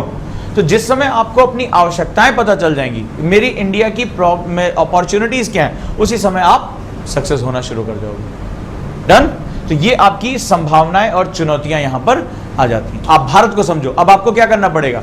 आज भारत कहां है? आज आप गोरखालैंड का इशू समझने जा रहे हो, ठीक है, तेलंगाना का मुद्दा तुम्हें समझना है, लेकिन ये मुद्दा कोई आज का तो नहीं है। कावेरी जल विवाद को समझना है, भारत में भाषाओं को विभाजन को लेकर मुद्दा समझना है। तो इसके लिए तुम्हें कहां जाना पड़ेगा? बहुत पीछे तक जाना पड़ेगा। आज भारत में किसान इतना परेशान क्यों है? इसके लिए आपको क्या करना पड़ेगा? बहुत पीछे तक जाना पड़ेगा। सभी सब्जेक्ट्स को जोड़ना पड़ेगा, तब जाकर आप अपना बेसिक स्ट्रक्चर तैयार कर पाओगे, तब जाकर आप पढ़ाई कर पाओगे। और जो स्टूडेंट इस वे में पढ़ता है वो एक्चुअली में प्रॉब्लम को सही ढंग से आइडेंटिफाई कर पाता है। क्योंकि अब आपको क्या ढूंढना है? अब आपको प्रॉब्लम्स ढूंढनी है। प्रॉब्लम को सही ढंग से समझना है। जैसे मैं आपसे एक बात करता हूँ छोटा सा, अखबार कहीं पढ़ा है यूपीएससी के लिए अलग से कोई अखबार छपता है, लिखा हो कि यूपीएससी के द्वारा छापा गया अखबार है कहीं? कोई किताब इसके ऊपर लिखा हो यूपीएससी द्वारा छापा गया रिकमेंडेड? यूनिवर्सिटी में जाते हो लिखा होता है ना फलाना यूनिवर्सिटी के लिए रिकमेंडेड है, 5 साल का प्रीवियस ईयर पेपर पढ़ते हो, वाली किताब पढ़ते हो, उसकी कुंजी आती है, याद कर ले तो एग्जाम पास। यूपीएससी में देखा है कहीं? अब यही अखबार जो है एक चाय वाला भी पढ़ रहा है, एक रिक्शे वाला भी पढ़ रहा है और आप भी पढ़ रहे हो। अब एक मुद्दा आ गया, लिंचिंग का मुद्दा, गो हत्या का मुद्दा। एक आदमी होगा, अरे धर्म से जुड़ा हुआ है मामला है, बहुत संवेदनशील है, हम नहीं माने, बंद कर देना चाहिए। दूसरा उसका विरोधी है, बोला कैसे बंद कर दोगे, हमारे धर्म के ऊपर उंगली उठा रहे हो ऐसी की तैसी। क्योंकि तुम उसी अखबार उसी रिसोर्स का अलग ढंग से इस्तेमाल करोगे। समझ रहे हो? आपने लोगों को बात करते हुए देखा होगा, जो पक्ष में होगा वो अलग चिल्ला रहा होगा, अरे गाय हमारी माता ऐसी ऐसी मार का कोई ऐसी तैसी कर देंगे हम। तो दूसरा क्या कहेगा, कैसे कर दोगे तुम, हम जो चाहे रहें चाहे जैसे खाएं तो हमारी मर्जी। लेकिन तुम न इस धर्म के हो न उस धर्म के हो, तुम तो यूपीएससी के हो, तुम्हारा धर्म ही एक ही है यूपीएससी। तुम्हारी क्या होगी, सोच अलग होगी। अब तुम क्या होगा, तर्क रखोगे, करना चाहिए या नहीं करना चाहिए। अब दोनों के तरफ, ना तुम इसकी तरफ हो ना तुम इसकी तरफ हो। और यहां पर तुम्हें क्या करना पड़ेगा, बिल्कुल संतुलित अप्रोच रखना पड़ेगा। आप क्या चाहते हैं, आप प्रॉब्लम को समझना चाहते हैं, प्रॉब्लम को आइडेंटिफाई करना चाहते हैं, ये आपकी पहली रिक्वायरमेंट है। और प्रॉब्लम को समझने के लिए आपका न्यूट्रल होना यानी संतुलित होना सबसे जरूरी है। आप इधर हुए दूसरी तरफ, इधर हुए दूसरी तरफ, तो ये आपका पहला रिक्वायरमेंट है, जो सबसे अटमोस्ट और सबसे जरूरी रिक्वायरमेंट है। क्लियर है ये कॉन्सेप्ट? ये आपको अपने अंदर लाना पड़ेगा। अगर ये नहीं हुआ तो आप एक डायरेक्शन में चले जाओगे या दूसरी डायरेक्शन में चले जाओगे, और ये दोनों सिचुएशन बहुत खतरनाक है। सो यहाँ जो हमें काम करना है वो सबसे पहले अपने आप को प्रिपेयर करना होता है। किताबें और सब्जेक्ट तो बहुत सेकेंडरी चीज़ें हैं, अपने आप को प्रिपेयर करना होता है। अपने आप को सोचना पड़ता है हमारा भारत क्या है, इसकी आवश्यकताएं क्या है, इसकी चुनौतियां क्या हैं, संभावनाएं क्या है, आज ये कहाँ है और मेरे प्रयासों के द्वारा ये कहाँ जा सकता है। जब मैंने कहा मेरे प्रयासों के द्वारा, तो यहां पर आपका एटीट्यूड बिल्कुल चेंज हो जाना चाहिए। मैं आपको एक मंत्र दे रहा हूं, अगर आप वाकई में ट्रूली में यूपीएससी पहले या दूसरे अटेम्प्ट में आप अच्छी रैंक से क्रैक करना चाहते हैं, मैंने हमेशा कहा है कभी भी आईएएस की तैयारी करने के लिए मत पढ़ो, कभी भी आईएएस की तैयारी करने के लिए मत पढ़ो। तुम आईएएस ऑफिसर हो ये सोच कर पढ़ो। जब इस कमरे में एंटर करो तो 1 सेकेंड के लिए रुको, गहरी सांस लो और ये सोचो कि मैं आईएएस ऑफिसर हूं, और उसी जूते में तुमने पैर रख दिया जिसमें उसका पैर है। अब मैं आईएएस ऑफिसर हूं तो मेरा क्लास में अटेंशन लेवल कैसा होना चाहिए? क्या ऐसा हो सकता है कि मीटिंग में जमाई लेता हुआ तुम्हें डीएम दिखाई पड़े, या किसी भी तरह सुस्त बेकार नकारा सा आदमी, क्या हो रहा है देश में, चलो जाने दो, ऐसा हो सकता है? उसका एक व्यक्तित्व तुमने देखा, लोगों ने अपने डीपी तक चेंज कर ली। चंद्रकला को देखो, या किसी को अपनी डीपी लोग चेंज बनाते हैं, उनके लाख लाख लाख फॉलोअर्स होते हैं, उनके कितने लाइक्स होते कि नहीं होते आज फेसबुक पे, उनके वीडियोस कितने शेयर किए जाते, होता है कि नहीं होता है? क्यों होता है? तुम्हें नहीं दिखता है कि वो कुछ अलग पर्सनालिटी के रूप में दिखाई पड़ रहे हैं, उनके अंदर से एक ऊर्जा निकलती हुई नजर आती है, तभी तो हमें वो लीड करते हुए नजर आते हैं। आप में से कई लोग अपने दरवाजों दीवारों पर फोटो भी चिपकाते हो उनकी, तुम्हारी फोटो कितने लोगों ने चिपकाई होगी कि तुम बड़ा अच्छा लग रहे हो, बहुत मोटिवेट करो, तुम्हारी फोटो लगा दे? नहीं होगी भी तो फाड़ देगा कोई, कि कहीं भगवान जाने कहीं तबीयत ना खराब हो जाए देख के तो 3 बार में। क्यों? उनके अंदर एक ऊर्जा होती है, एक स्पेसिफिकेशन होता है। तो मेरी एक बात याद रखना कि अगर यूपीएससी में सक्सेस होना चाहते हो तो मेरे इसको गुरु मंत्र मान लो। आईएएस बनने के लिए मत पढ़ो, आईएएस हो अपने दिमाग में ही बिठा लो, अपने अवचेतन मन को रात दिन ये आदेश दो कि मैं आईएएस ऑफिसर हूं और मुझे वो प्रशासनिक उत्तरदायित्व तो कैरी करना है अपने कंधों पर, राइट? यानी जब तुमसे बात कही जाए, कभी तुमने डीएम को देखा है मिमिया? कभी सोचो प्रधानमंत्री ने फाइल मांगी, आपके यहाँ क्या चल रहा है, आपके यहाँ जनसंख्या कंट्रोल पे क्या चल रहा है, ऐसा कभी देखा है उसको बोलते हुए? नहीं ना, वो मुखर होते हैं। आप जाकर आज जितने भी मन करे यूट्यूब पे इंटरव्यू देखिए, वो कितने बढ़िया वक्ता होते हैं, देखा होगा, मन करता है इनको घंटों सुनते रहे, ये बहुत अच्छा बोलते हैं। मेरी सिस्टर इला को ही देखो, अभी उसका जो है अनअकैडमी पे एक वीडियो पड़ा हुआ है, या मेरे साथ जो उसकी वीडियो है, आप देखोगे जितने लोगों ने उसको सुना कि बोले सर ये तो बेहतरीन बोलती हैं, और बेहतरीन बोलती है, और बहुत मतलब दबंग व्यक्तित्व होता है उनका, मतलब बातचीत अपने विचारों को रखने में वो बहुत ही आगे होते हैं। और इस चीज को आप लेकर आइए। इला वॉज नॉट थिंकिंग उसका सिलेक्शन होगा या नहीं होगा, इला वॉज वरीड अबाउट कि रैंक कौन सी आएगी। वो ये नहीं सोच रही थी कि उसका सिलेक्शन होगा कि नहीं होगा, वो ये सोच रही थी रैंक कौन सी आएगी। जब आई 51 में तो बहुत रोना शुरू कर दिया, बोले हम तो सोच रहे थे 10 के अंदर जाएगी, मेरे को इंटरव्यू में सही नहीं दिए। तो उनका कॉन्फिडेंस इतना ज्यादा हो जाता है, इतना जबरदस्त होता है कि वो लोग जो है वो उस लाइफ को जीना शुरू कर देते हैं। शाह फैसल साहब, उनका इंटरव्यू सुनोगे जो दूरदर्शन पे पड़े हुए हैं यूट्यूब पे, उन्होंने कहा कि भैया 6 महीने की तैयारी के बाद मैं जब खाली बैठता था तो मैं इंटरव्यू देने की प्रैक्टिस करता था कि जब मेरे घर, मैं जब आईएएस में जब रैंक लेकर आऊंगा, मेरे घर पत्रकार पहुंचेंगे तो मैं कैसे बोलूंगा, ड्रेस कैसे पहनूंगा, शर्ट पैंट कैसी होगी। इतना कॉन्फिडेंस बढ़ चुका था। ये शाह फैसल ने खुद कहा, और नतीजा जानते हो क्या है? शाह फैसल कौन है? आईएएस टॉपर, ठीक है, फर्स्ट रैंकर।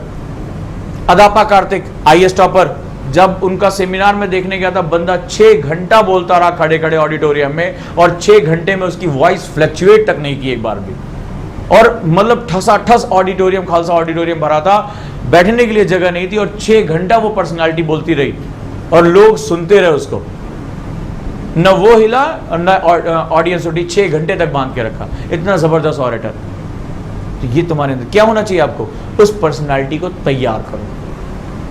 जब जब ये सोचोगे मुझे अभी आईएएस बनना है, कई मैंने देखा है बच्चे इतनी गलत बात करते हैं, कई सीनियर्स को मैंने देखा है, जूनियर्स को बोलते हैं अभी तो आए हो, 4-5 साल लगेगा, अभी तो 2-3 साल खाली पीटी समझने में लग जाएगा।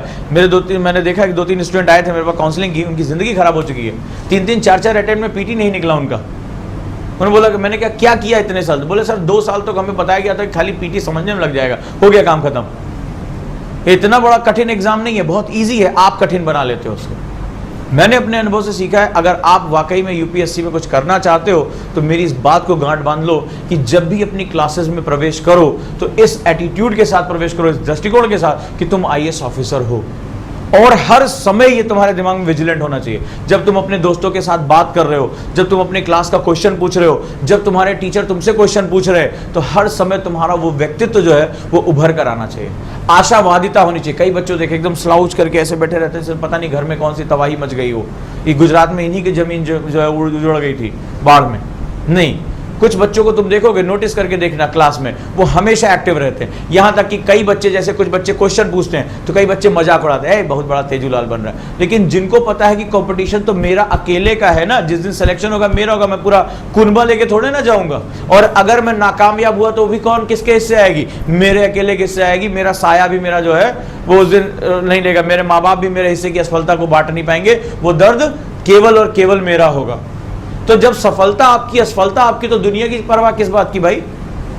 राइट। तो यहां पर जो आपको करना है, अपने आप को 24 घंटे सोते जागते आपको अलर्ट रहना है, उस व्यक्तित्व को कैरी करना है कि why I want to be an IAS officer. इस बात को समझो और महसूस करो कि मैं आईएएस ऑफिसर हूं और मुझे अब एकदम उसको कैरी करना है। कभी देखा है एक अभी आईएएस ऑफिसर ने खाली एक स्टेटमेंट तो दे दिया था कि शौचालय नहीं बनवा पा रहे हो तो सेल योर वाइफ। क्या हुआ था? एक हल्का सा मुंह से स्टेटमेंट निकला, नेशनल न्यूज में चला गया। मीडिया हमेशा आपके सामने, कैमरे आपके ऊपर लगे हुए हैं। आप एक हल्का सा लूज पड़ा होगा ना, अभी हफ्ते भर पहले की न्यूज हो रही है, एक डीएम ने एक अस्पताल में गया था इंस्पेक्शन करने, खाली ऐसे पैर रख दिया था महिला के बेड पे, नेशनल न्यूज बन गई थी। पढ़ा था ना, देखा था, देखा जरूर होगा। तो सोचिए आप हर समय मीडिया की नजर में, आप एक गलत हरकत, आप पता नहीं सामने वाले ने इरिटेट किया, कुछ कहा हो, इंसान हो, आपको हर समय क्या करना पड़ेगा? अपने आप को संतुलित करके रखना पड़ेगा, बैलेंस करके रखना पड़ेगा। यह है चुनौती इसकी। आप किसी के एजिटेट नहीं हो सकते, कुछ नहीं कर सकते। उसकी आदत अभी से लेकर आइए, अभी से लेकर आइए। जब क्लासेस में प्रवेश करिए तो आपके कंधे उठे होने चाहिए, आपका जो ठोड़ी है, ये जो आपका चिन्ह है, ये हमेशा आशावादिता की तरफ होनी चाहिए। लोग लाख तुमसे कहते रहे कि नहीं हो पाएगा, प्रूव करके दिखा दो मैं ही कर सकता हूं। उमुल खेर के तो फादर ने घर से निकाल दिया था, घर वालों ने कहा था रिश्ता खत्म, बाप बेटी का रिश्ता खत्म, माँ बाप का रिश्ता खत्म हो गया था, घर से निकाल दिया। घर के पास ही किराए का मकान लेकर, त्रिलोकपुरी एक बहुत पिछड़ा इलाका है, वो 40-40, 50-50 रुपए में ट्यूशन पढ़ाया था। अपनी बीमारी भी खुद अकेले झेली थी। मेट्रो की सीढ़ियां पकड़ के जाती थी, अगर गिर जाए तो हड्डियां खटाक से टूट जाएंगी, बोन डिसऑर्डर है। इतने गंभीर ऑपरेशन से होकर गुजरी थी। हमारे आप जैसे लोग होते तो जीना छोड़ देते कि माँ बाप ने रिश्ता खत्म कर दिया, 40-40, 50-50 रुपए लगा के रात में 3-3 बजे तक जो है वो ट्यूशन पढ़ा रही है। इतना मतलब बेचारी एक भी मिनट उनके पास कुछ नहीं है। और अपने दम पर सब कुछ खड़ा किया। आज वही अभी कल स्टेटमेंट में पढ़ रहा था कि मैंने अपने माँ बाप को माफ कर दिया, मेरे माँ बाप है उनको पाने का पूरा हक है। आज क्या है, वो IAS है ना। तो दुनिया उगते सूरज को प्रणाम करती है। आशा हमेशा बनी रहनी चाहिए, व्यक्तित्व तो हमेशा आना चाहिए। और इसीलिए मैं हर मंच पर यह बात कहता हूं कि IAS व्यक्ति नहीं, व्यक्तित्व का इम्तिहान है।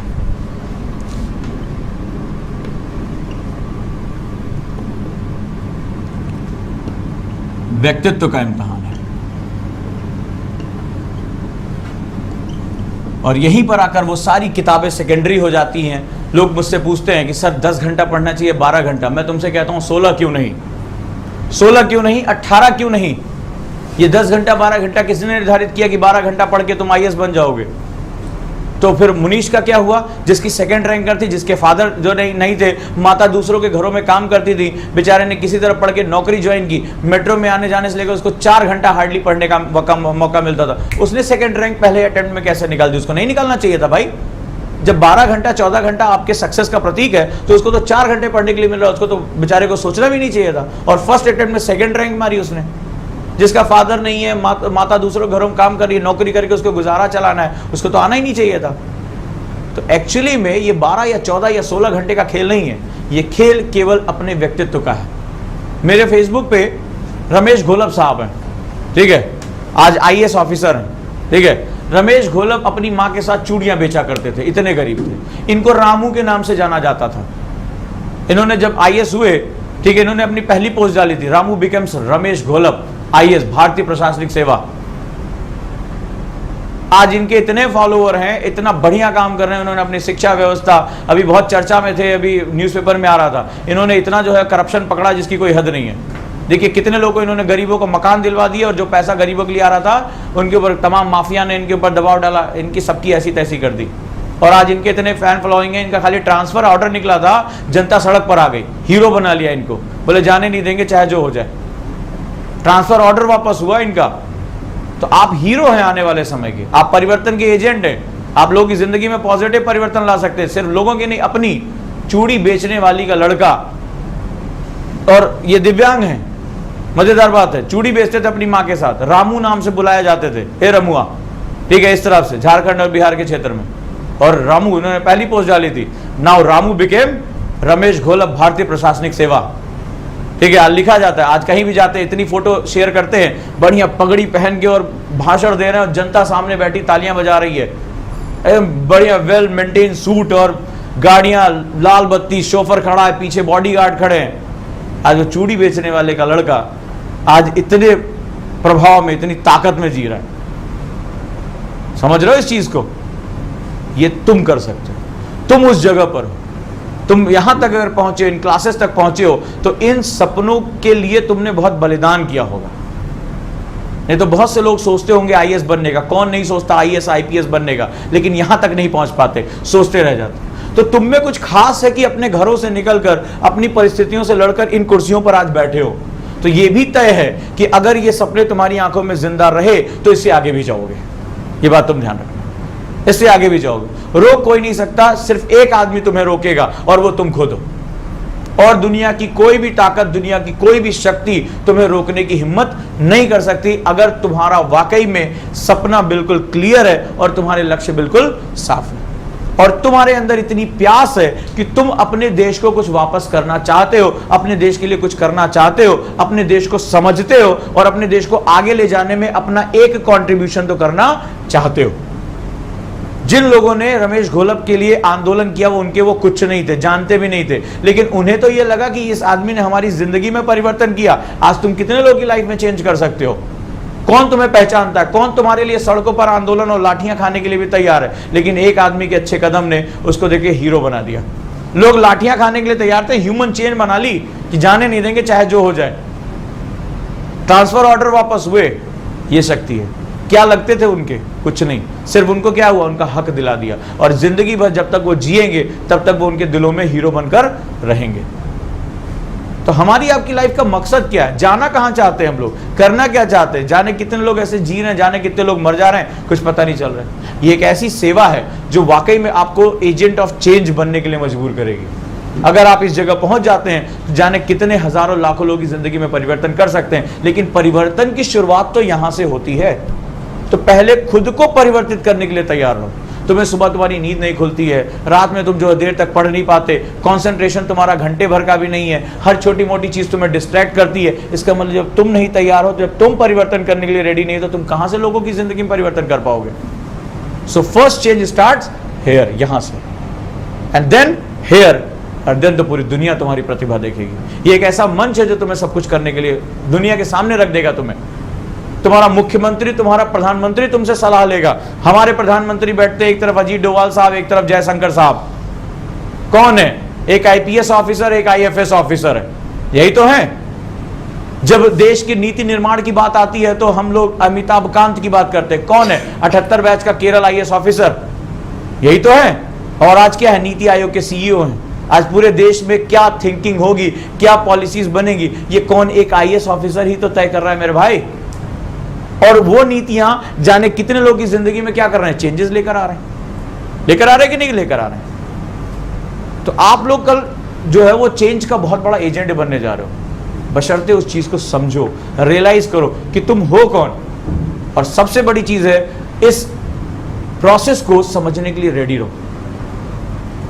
इसको किताबों के नजरिए से देखोगे तो सिर्फ यहीं खड़े हो जाओ, लगभग यहां पर 19,000 बच्चे, 20,000 बच्चे डेली रन करते हैं। क्या वाकई में सबको तुम्हें लगता है देखकर ये आईएएस बनने के लिए आए हैं? नहीं, इनको पता भी नहीं कि भेड़ों के पीछे कहां मूवमेंट कर रहे हैं, ये जा कहां रहे हैं, नहीं पता इनको कि सर्विस इनसे चाहती क्या है। किताब पे किताब, किताब झोला भारी भारी लेकर इधर से उधर, उधर से क्लास, इधर से उधर, उधर से इधर, result zero. First try to understand the service, it is not difficult अगर तरीका सही है, it is the difficult most अगर तरीका गलत है। अगर तुम्हारा तरीका सही है, देश का सबसे आसान एग्जाम है। उन्हें तो 800, पिछली बार 900 स्टूडेंट नहीं मिले रिकमेंडेशन करने के लिए। उन्हें जो रिक्वायरमेंट है वो चौथा वाला याद है ना, उनको वही रिक्वायरमेंट है जो देश की समस्याओं को सही ढंग से समझे और उसके सॉल्यूशन के लिए दे सके। क्योंकि आज हमारा देश एक ऐसे मुहाने पर खड़ा है जहां वो परिवर्तन करने जा रहा है। उसकी आबादी युवा है, उसके पास संभावनाएं हैं, एक बड़ा बाजार है, क्रय शक्ति क्षमता है, सबसे बड़ी श्रम शक्ति है हमारे देश के पास। लेकिन इस श्रम शक्ति को बदलने के लिए, इस युवा को मुख्य धारा में लाने के लिए प्रोग्राम पॉलिसी कैसी होनी चाहिए? बहुत प्रॉपर होनी चाहिए। नहीं तो यही युवा कल को बंदूक उठा लेगा, जैसे कश्मीर में पत्थर उठाया उसने। बुरहान वानी भी तो एक युवा ही था, और कौन है वो? ये जो हजारों लाखों लोग मारे जा रहे हैं आतंकवाद की घटना में, ये युवा ही तो कर रहे हैं, और कौन कर रहा है? ये काबुल में बम फटना, पाकिस्तान में बम फटना, हर जगह बम फटना, कौन कर रहा है? युवा ही तो कर रहे हैं। तो आखिर इसको अवसर देने का आपको जो है एक अवसर प्रदान हो रहा है। तो ऐसे ही अब वो प्रशासनिक अधिकारी काम नहीं करेंगे जो बैठ के खाली किताबें रट के चले जाए। किताबें उताबें काम नहीं है। जरा उठाकर देखो कितने कैसे बच्चे सेलेक्ट हो रहे हैं। पहला अटेम्प्ट सौम्या, ठीक है, 22 साल, 23 साल, 24 साल, यही तो हो रहा है। पहले ये होता था जब तक आगे वाले बाल ना झड़ जाएं, जब तक 4-6 अटेम्प्ट ना दे लें, तब तक भैया जो है सिलेक्शन नहीं होता। अब जरा उठा के 2 साल से देखो कौन से बच्चे सेलेक्ट हो रहे हैं। बिल्कुल नए नए बच्चे, उनका कोई ना आगे ना कोई ना पीछे।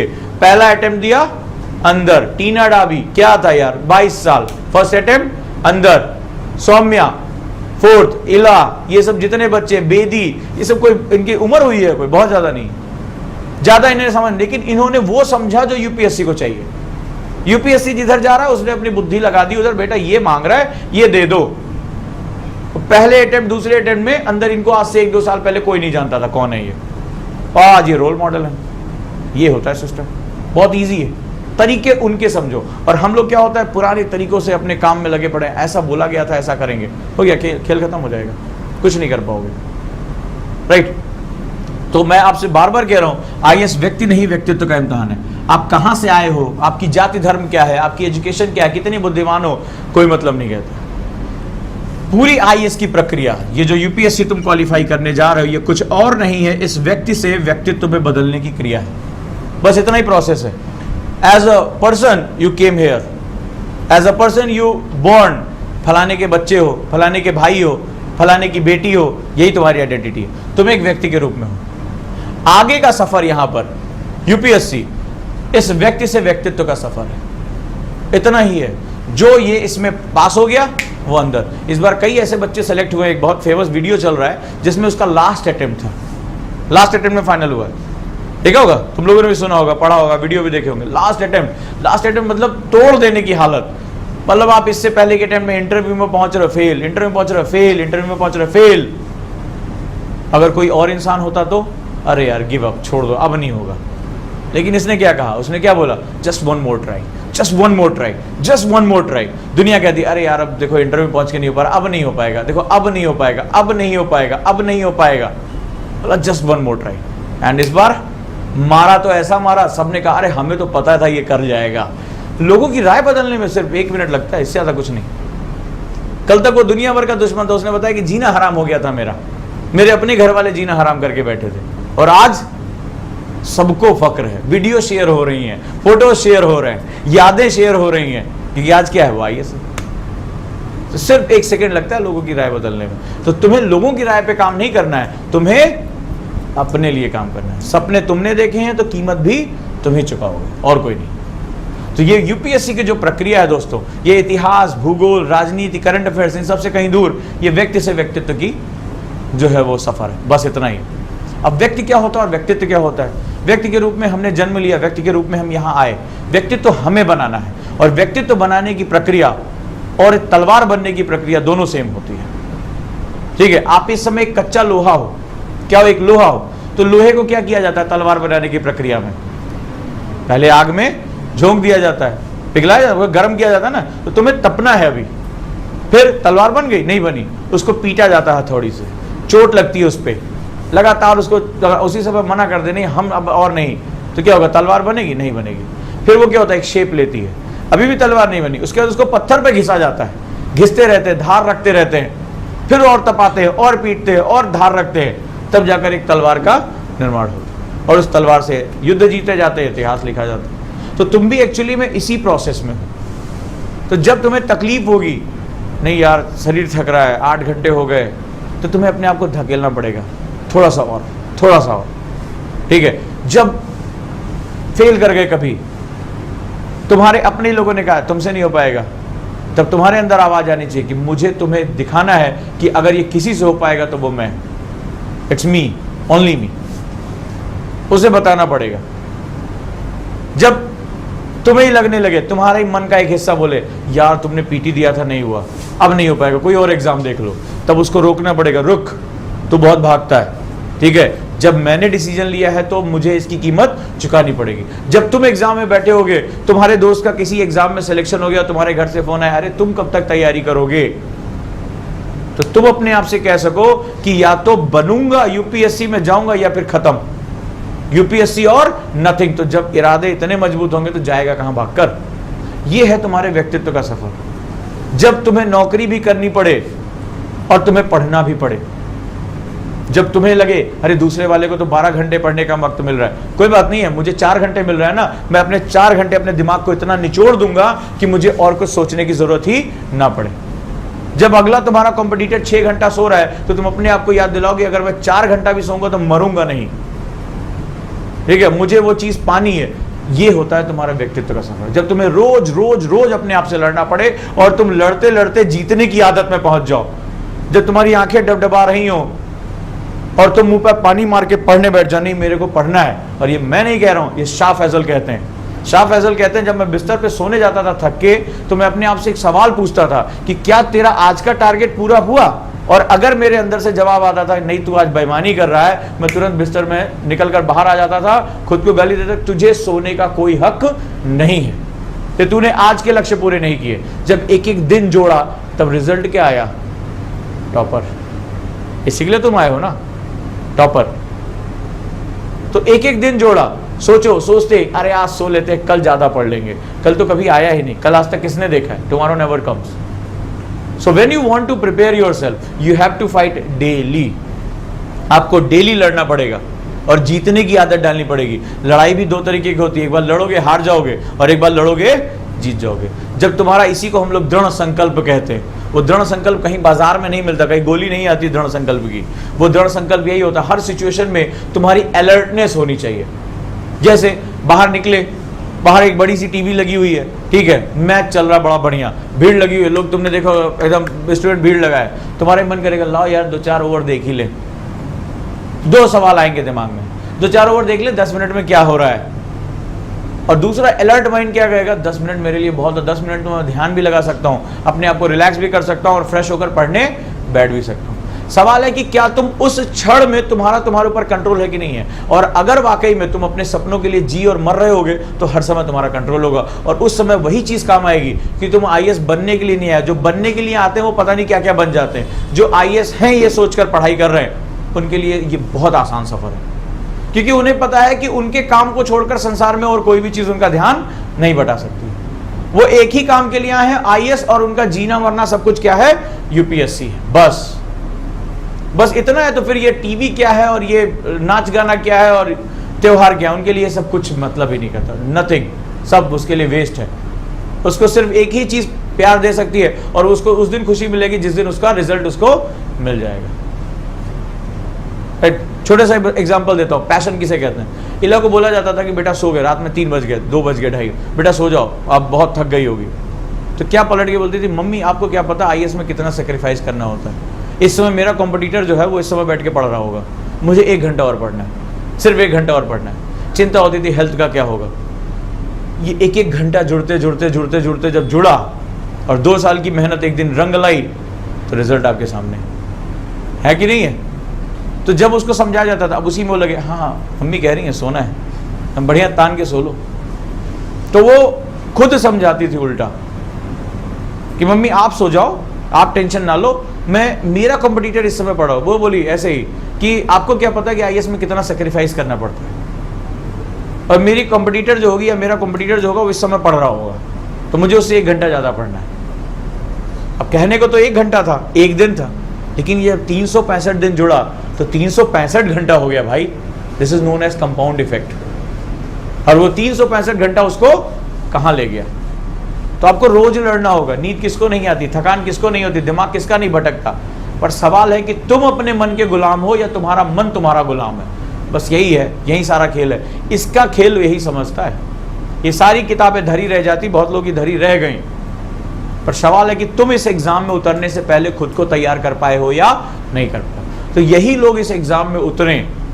ये मत सोचना कि तुम्हारा परसेंटेज कितना है, कतई मत सोचना तुमसे दुनिया ने क्या कहा, भूल जाओ। ये भी मत सोचना कि तुम हिंदी बेल्ट से हो, इंग्लिश बेल्ट से हो, बिल्कुल दिमाग से इसको निकाल के फेंक देना।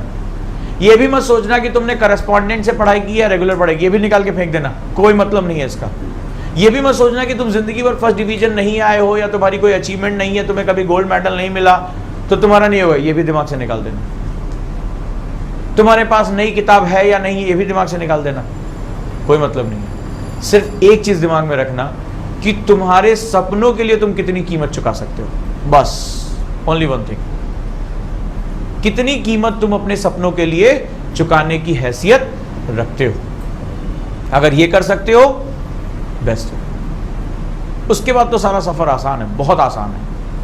अगर ये नहीं कर पाए फिर तो किताबें तुम्हारा कोई साथ नहीं देंगी, राइट। तो सपने तुमने देखे हैं, कीमत भी तुम चुका, और जितने बड़े सपने देखे हैं उतनी बड़ी कीमत भी चुकानी पड़ेगी। So first prepare from here, पहले अपना दिमाग तैयार कर लो। दूसरा तैयारी करो, ये यूपीएससी रिक्वायरमेंट चाहता क्या है, कौन है वो लोग जो अंदर जाते हैं और कौन लोग जो हैं वो बाहर रह जाते हैं। उनके हिसाब से सोचो, उन्हें किस तरह के युवा चाहिए। क्या पढ़ाकू चाहिए, उनसे रिसर्च करवानी है, उनसे डेवलपमेंट करवाना है, उनसे हिस्ट्री लिखवानी है, नहीं ना।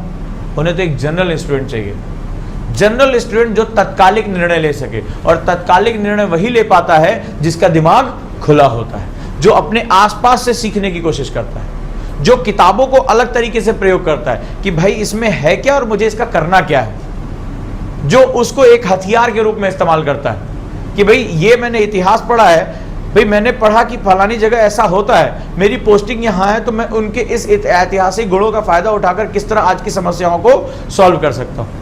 मैंने भारत के भूगोल में पढ़ा था कि ये जगह जो खनिज संपदा रिच है, तो कैसे मैं इन खनिज संपदाओं का इस्तेमाल करके यहाँ के मैक्सिमम लोगों को बेनिफिटेड कर सकता हूँ, इनको लाभ पहुंचा सकता हूँ। तो इन नॉलेजेस का क्या करोगे आप, जो आपके जो नॉलेज है, आपका जो ज्ञान है, इनका आप अधिक से अधिक प्रयोग करोगे। तो अप्लाइड माइंड को यूपीएससी बुला रहा, कह रहा भैया आ जाओ, इतना आसान एग्जाम नहीं है देश में, ना तो इसमें कुछ रटना है, कि आपको फैक्ट रटने हो, ना इसमें कोई ऐसी आउट ऑफ द बॉक्स जिसे बहुत मोटी किताब से भारी किताब पढ़ के आपको आईएएस पास करना है। जरा क्वेश्चन का प्रवृत्ति देखो, इस बार 6ठी 7वीं क्लास की बुक से जो क्वेश्चन आए थे, 6ठी 7वीं क्लास की क्वेश्चन से बुक से जो है वो क्वेश्चन पूछ लिए थे। जनरल न्यूज़पेपर भी डिवाइन डेली पकड़ में है, जनरल तुम्हारा करंट अफेयर्स पे भी पकड़ है, आराम से तुम क्वेश्चन करके चले आओगे। किया लोगों ने। सुबह मेरी एक स्टूडेंट का फोन आया कि सर आपके वीडियो देखे थे एग्जाम से पहले, आपने जो क्वेश्चन बताए थे और बोला था स्टैटोडायनेमिक्स करना है। बोला सर मैं मेंस लिख रही हूँ, कोई कोचिंग नहीं, कोई कुछ नहीं, खाली वो वीडियो देखती थी जो मैं यहाँ डेली अपने व्हाट्सएप पे डालता था, वहां तक पहुंच गया, उससे वो मेंस लिखने जा रही है।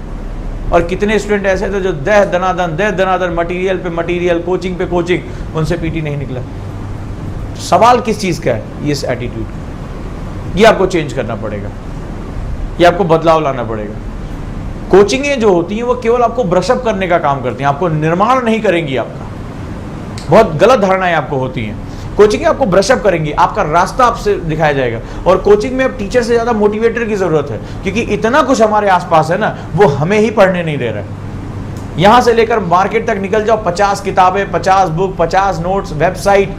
इस चक्कर में क्या होता है, कभी इधर कभी उधर, कभी इधर कभी उधर, कभी इधर कभी उधर, जंबल करते रहते हो, लेकिन लक्ष्य तक नहीं पहुंच पाते। सो मेरी इस बात को याद रखना, जब जब तकलीफ आएगी, तुम्हें नींद आएगी, सर दर्द होगा, पढ़ाई नहीं हो रही है, दोस्त क्या, मैंने देखा कई स्टूडेंट रेगुलर क्लास तक नहीं आ पाते, फलाने काम पड़ गया, ढिकाने काम पड़ गया। ये काम तो तब भी पढ़ते रहेंगे, और आज जिनके लिए तुम काम करो, कल तुमको वही तुम्हें ना गाली दे तो कह देना कि जब पढ़ने के लिए कहा जा रहा था तो बेटा तुम घूम रहे थे। राइट? तो आपको अपने लिए समय निकालना, थोड़ा सेल्फिश होना पड़ेगा, थोड़ा सेल्फिश होना पड़ेगा। अगर ये सेल्फिशनेस नहीं आई तो मामला साफ है। आपके लिए सिर्फ और सिर्फ आपका एक ही पैशन है, एक ही मकसद है, वो आपका सिविल सर्विसेज। अगर ये तुम्हारे अंदर है, सिलेक्शन तुम्हारा है। Nobody can stop you, nobody can stop you. कोई कर ही नहीं सकता तुम्हें। इससे ज्यादा सरल एग्जाम नहीं है देश में। ना ये तुमसे परसेंटेज मांगता, कहीं देखा है फॉर्म में लिखा हुआ? तुमसे लैंग्वेज कहीं देखा है? नहीं देखा होगा। परसेंटेज नहीं, लैंग्वेज नहीं, क्षेत्र नहीं, कुछ नहीं मांगता है। सिर्फ वो ये कहता है कि ये मेरी रिक्वायरमेंट पूरी कर दो, तुम भैया अंदर हो। तुम झुग्गी झोपड़ी में रहते हो, मुझसे कोई मतलब नहीं। तुम नॉर्थ ईस्ट में रहते हो, मुझसे कोई मतलब नहीं है। तुम गांव देहात से हो, मुझे कोई मतलब नहीं है। मेरी जरूरत पूरी करो और अंदर आओ, और अंदर आओ और देश के सबसे प्रतिष्ठित नागरिकों में शामिल हो जाओ, एलीट वर्ग में शामिल हो जाओ। फिर तुम आम आदमी नहीं रह जाओगे। ठीक है, आम आदमी तुमसे मिल भी जल्दी नहीं पाएगा, कहलाओगे जनसेवक, लेकिन सारे गुण जो होंगे वो बड़े हाई फाई होंगे। समाज में बहुत प्रतिष्ठा प्राप्त होती है, तुमने देखा होगा। ठीक है, बहुत इज्जत से देखा जाता है आईएएस को, भले चाहे कोई करोड़पति भी आदमी हो। एक छोटा सा एग्जांपल बता रहा हूँ। एक बार मैं एक स्टेशन पे था, तो वहाँ के डीएम भी जो एक गाड़ी आती थी, तो उनका होम टाउन जो था उसके पीछे ही था, तो वहाँ से वो डीएम जो थे उस शहर के, वो आ रहे थे। ये मेरी आँख के सामने का नज़ारा है। अच्छा, वो जो गाड़ी है वो वीआईपी ट्रेन मानी जाती है, तो उसमें जो व्यापारी है, करोड़पति आदमी, वो भी सफ़र करता है। नज़ारा मैंने क्या देखा, ट्रेन रुकने वाली है, इसके इस वाले दरवाजे पर 4 पुलिस वाले, इस वाले दरवाजे पर 4 पुलिस वाले। ठीक है, पूरी गाड़ी को सीज कर दिया, पूरा मतलब ट्रेन को सीज कर दिया। जो आदमी जहां वहीं बैठा रहे, पहले डीएम साहब और उनकी फैमिली उतर गई। अरे हो गए तुम करोड़पति, साइड में हर आदमी एकदम चुपचाप बैठा है, करोड़पति बैठा है। और वो आदमी, उनको सफ़ेद दाग थे। ठीक है, देखो समाज में अगर कोई सफ़ेद दाग वाला, उसकी त्वचा इतनी अच्छी नहीं दिखती है, जो भी है, छोटी कदकाठी के थे, कोई बहुत ज़्यादा वो नहीं। ठीक है, सामान्य आदमी उस ट्रेन में उनसे ज़्यादा लंबे चौड़े और, लेकिन जैसे ही गाड़ी रुकी, मतलब आपको बताओ जलवा क्या होता है। मतलब 4 पुलिस वाले इधर और 4 पुलिस वाले इधर, और सबको सीज, जहां जहां बैठे हो वहीं बैठे रहो। डीएम साहब और उनकी फैमिली, उनको ये भी नहीं कि अटैची उठानी कि नहीं उठानी है, तुरंत अर्दली, पूरा वेल सूटेड अर्दली आ रहा, सटाक से सामान उठ रहा है। इधर ये आगे बढ़े पुलिस वाले, सर सर सर, पूरी भीड़ हट जा रही, sir sir sir sir, sir को कुछ सोचना ही नहीं है। उधर पहुंचे, उधर शॉफर ने एकदम दरवाजा खोला, फैमिली बैठी है, पहले आगे पुलिस की एक वैन गई, बीच में इनकी गाड़ी जा रही, पीछे फिर दूसरी गाड़ी जा रही है, पीछे लिखा होता है डिस्ट्रिक्ट मजिस्ट्रेट, डीएम की गाड़ी। जब ये उतर गए, तब उसके बाद बाकी सवारियों को उतरने का मौका मिला। हो गए तुम करोड़पति, कोई बात नहीं, अरबपति हो गए रहे। तो ये होता है प्रशासनिक पावर। ये बहुत आकर्षित करता है पावर, कि आप हाईली प्रिविलेज हो। मतलब जब तक वो उतर नहीं गए, तब तक किसी को ना डब्बे में चढ़ने का मौका मिला और ना उतरने का मौका मिला। हो गए तुम जो भी होना है। 4 पुलिस वाले इधर, 4 पुलिस वाले इधर। अब जब तक वो अपनी गाड़ी में बैठ नहीं गए, तब तक मजाल है कि कोई इधर से उधर हो जाए। ये आपके पास भी आ सकता है, लेकिन इसके पीछे कीमत आपको बड़ी चुकानी पड़ेगी, बहुत बड़ी कीमत चुकानी पड़ेगी, और वो कीमत आपकी मेहनत, आपकी लगन है। और दूसरी चीज मैंने बताई, सही ढंग से तैयारी, रणनीति। अगर आपकी रणनीति जरा भी चूक गई तो यही भूगोल आपको गोल कर देगा, इसी इतिहास में दर्ज हो जाओगे। ठीक है, कुछ नहीं पता चलेगा, हाँ ये आए थे मुखर्जी नगर, जा नहीं पाए। ठीक है, ये वाली हालत हो जाएगी। ठीक है, यहाँ की पॉलिटिक्स तुम्हें घुमा के रख देगी। तो सब्जेक्ट को समझो कि ये हमसे डिमांड क्या कर रहे हैं। आप इसको सब्जेक्ट एक बुक की तरह लोगे कि नहीं भाई पहले एनसीईआरटी बोला जाता है ना, पुरानी वाली, नई वाली, फिर ये वाली, फिर लक्ष्मीकांत। नहीं, कुछ देर रुक के सोचो कि ये मैं किताब टच क्यों करने जा रहा हूँ, इस भूगोल का मैं करूँगा क्या। ये भूगोल मेरी प्रशासनिक क्षमता में, क्योंकि तुम अब तो आईएएस ऑफिसर हो ना, इस क्लास में जब तक तुम बैठे हो एक आईएएस ऑफिसर की तरह हो, तो मैं एक आईएएस ऑफिसर के रूप में मैं इस चीज़ों का कैसे यूज़ करूंगा। जैसे आज सुबह की क्लास में जब मैंने पढ़ाया तो एक कण से शुरू की थी बात, और कहाँ तक पहुँच गई थी, नमामि गंगे तक मैंने पहुँचा दी थी, और एक जलवायु परिवर्तन और जो है प्रबंधन तक पहुँचा दी थी। कहाँ की बात कहाँ, अंत में आपको करना क्या है, आपको अपनी नदियों को ही तो बचाना है, आपको अपने पर्यावरण को ही तो मेंटेन करना है, आपको अपना डिजास्टर मैनेजमेंट ही तो करना है। कौन सा तुम्हें वहाँ बैठ के बुक लिखवाई जाएगी। तो जब आप अपनी नॉलेज को आज के समय में जोड़ लो, हो जाएगा आपका काम। कि ये मुझसे एग्जाम मुझसे क्या चाहता है, मैं हूं कौन, मैं डीएम हूं, तो डीएम के पास तो हर कोई आएगा ना। एक वृद्धावस्था भी एक आएगी, अपना पेंशन बाबूजी नहीं मिल रहा है, एक बालक भी आएगा कि साहब मेरे स्कूल में टीचर नहीं आता, मुझे भी शिक्षा पाने का हक है। भाई आपने तो कह रखा है ना कि देश के हर नागरिक को समान अवसर मिलने चाहिए, आपका काम है उन समान अवसरों की स्थापित करना। कैसे करोगे, एक माफिया भी होगा, चाहेगा कि बालू निकलवा के बेच दें, और वो प्राकृतिक संसाधन है, नदियों का स्वास्थ्य बिगड़ जाएगा, आपको उसको भी रोकना है। एक जो दिव्यांग व्यक्ति है, चल नहीं सकता, उसको भी तो उसके हक मिलने चाहिए, मिलना चाहिए कि नहीं मिलना चाहिए। और लॉ एंड ऑर्डर भी मेंटेन रहना चाहिए कि जो बच्ची स्कूल जा रही है उसको कभी भी कोई दिक्कत ना आए, वो अपने आप को राष्ट्र का चाहे सबसे निर्बल आदमी हो चाहे सबसे सबल आदमी हो, राष्ट्र के लिए तो सभी क्या है, बराबर है। तो आप कैसे मेंटेन करोगे, समस्याओं को देखते कैसे हो आप, तो आपके अंदर ये गुण है, अपने आप अंदर हो। तो आपको अपने विषयों का जो प्रयोग करना है, पॉलिटी का, हिस्ट्री का, ज्योग्राफी का, इनको अपनी सर्विस को इनहेंस करने के लिए करना है। बिल्कुल उल्टी सोच कह रहा हूं मैं, इधर की बजाय देखने के उधर से देखो। यानी अभी तक तुम इस लाइन पे खड़े होकर देख रहे थे कि ये रहा भैया यूपीएससी भवन, हम यहां कब पहुंचेंगे। तो किसी ने कहा पहले प्री निकालोगे तब पहुंचोगे, फिर किसी ने कहा मेंस निकालोगे तब, फिर बोला किसी ने इंटरव्यू बुढ़ापा आ जाएगा। उल्टा देखो कि मैं यहां खड़ा हूं, लेकिन यहां खड़े रहने के लिए मेरे अंदर कुछ योग्यता होनी चाहिए। वो योग्यता कैसी, आईएएस ऑफिसर की होनी चाहिए। अब उस आईएएस ऑफिसर की योग्यता मुझे अपने आप एक्वायर कर लेनी है। अब आप सोचो कि आपके आसपास आईएएस ऑफिसर है और तुम उनसे बात कर रहे हैं, क्या है, किस बारे में बात चल रही है, ऐसा तो नहीं होगा ना।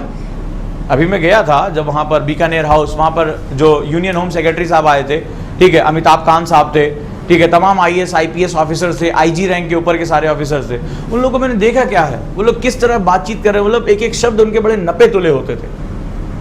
जो जूनियर ऑफिसर अपने सीनियर, मतलब आईजी रैंक के अधिकारी जो है वो ऊपर बात नहीं कर पा रही, जो सबसे सीनियर मोस्ट है। ये राजीव महर्षि जो थे, ये यूनियन होम सेक्रेटरी हैं, जस्ट ये इनके बाद सीधे ये राजनाथ सिंह मंत्री को ही, गृह मंत्रालय को ही सीधे रिपोर्ट करेंगे। जो बाकी आईआरएस ऑफिसर और आईएएस ऑफिसर थे, जूनियर थे, वो खड़े भी नहीं हो पा रहे थे अगल बगल, इतना हायरार्की थी। और बहुत आदमी बहुत नपा तुला बात कर रहा था, एकदम जैसे 2-2, 3-3, 4-4 शब्द उधार लेकर आया हो, ये हालत थी। और हर आदमी घड़ी की सुई के हिसाब से, सामने गाड़ी रुकी, सब एकदम अंदर, ठीक है, अंदर उतरे, ये मीटिंग है, ये काम हुआ, ये फंक्शन है, निपटाया। आपको जो मीडिया को ब्रीफ किया, हाँ आपसे मीडिया जो है, मीडिया देखो दिमाग कितना लगाता है। अभी आए थे अपनी बुक की लॉन्चिंग पे, मीडिया इनसे, आप कश्मीर यूनियन होम सेक्रेटरी हैं, ठीक है, तो राजनाथ सिंह आया, राजनाथ सिंह चले गए, ठीक है, इनसे पूछा जा रहा है आप क्या सोच रहे हो, आप क्या सोच रहे हैं, इतनी प्रिसाइज। हाँ, तो किताब इस बारे में है कि ठीक है कि यूपीएससी के युवाओं को इसको प्रेरित किया जा सके, भारत के विषय बताया जाए। सर ये जो अभी पत्थर फेंका जा रहा है, इस पर क्या हो रहा है, can we talk about book. बहुत सर, मतलब वो कितना खूबसूरत तरीके से, क्योंकि अगर एक मुंह से निकल जाता वर्ड, कल को नेशनल न्यूज में आ जाता, खटाक से कहा जाता, राष्ट्रीय समाचार, इनसे जवाब मांग लिया जाता। इतना खूबसूरत तरीके से नचाया उतनी देर में कि मीडिया उडिया समझ गई कि ये नहीं बोलने वाले अब अपनी किताब। हाँ, किताब के बारे में आप पूछें कुछ, हाँ किताब कैसे लिखी, किताब के पीछे कितनी, उसके आगे बाहर जा ही नहीं रहे। जैसे पूछा गया सर कुछ कश्मीर में, हम देख रहे हैं उस विषय, हम देख रहे हैं, बातचीत कर रहे हैं, ठीक है, ब्रीफिंग निकल गई, काम खत्म, देखा इनकी वाइफ भी जो है वो राजस्थान कैडर की टूरिज्म की चीफ सेक्रेटरी, सामने बढ़िया सी गाड़ी आई, रुकी, खटाखट दोनों तरफ से दरवाज़ा खोला गया, बैठे, बाय बाय। एकदम बिल्कुल जैसे कहते हैं packed life, power packed life. खटाखट जब जा रहे हैं तो दे धनाधन दोनों साइड से सलूट पे सलूट, सलूट पे सलूट, इन्हें कोई मतलब ही नहीं है, ये अपने काम पे फोकस है। ये लाइफ आपकी हो सकती है, बशर्ते उस कीमत को चुकाने के लिए तैयार हो। समझो, रुको, प्लान करो। और प्लान कैसे होता है मैं इस बारे में बात कर दूं। आप लोगों में से कई लोग जो हैं, मैंने देखा स्टूडेंट्स हमारे गलत तरीके से प्लान करते हैं। प्लानिंग के कई स्टेजेस होते हैं।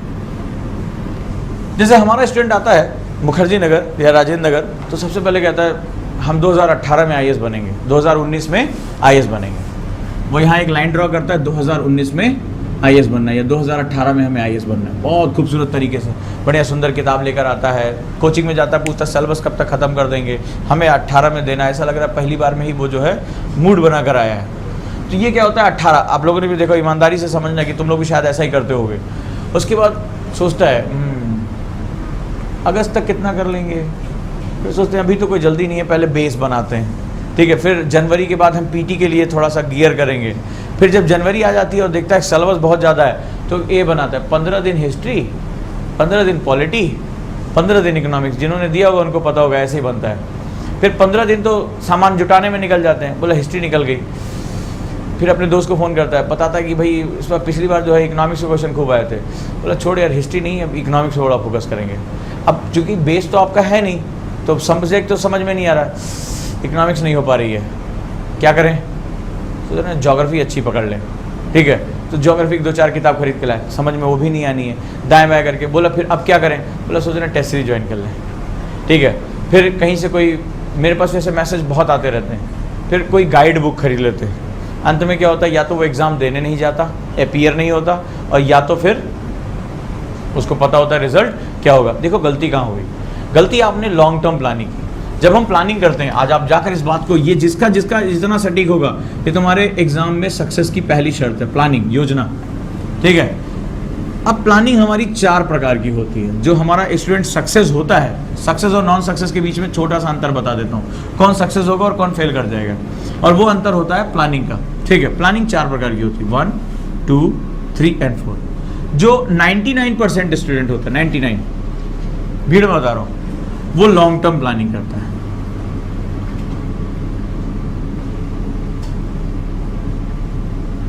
वो लॉन्ग टर्म प्लानिंग करता है। 2018 में हम आईएएस बन जाएंगे, 2019 में, यूपीएससी के तुम रिश्तेदार लगते हो ना, ठीक है। 2019 में हम आईएएस बन जाएंगे। हंसो या रो, लेकिन सबके दिमाग में लगभग ऐसे ही चलता है, ठीक है। तो हम लॉन्ग टर्म प्लानिंग करते हैं। इसमें क्या होता है, हमें जो है वो बहुत दूर तक हरी घास दिखाई पड़ती है। अभी क्या जल्दी है, 3 जून को पेपर है यार, अभी तो हम आराम से करते हैं। 3 जून तो बहुत दूर बैठा हुआ है।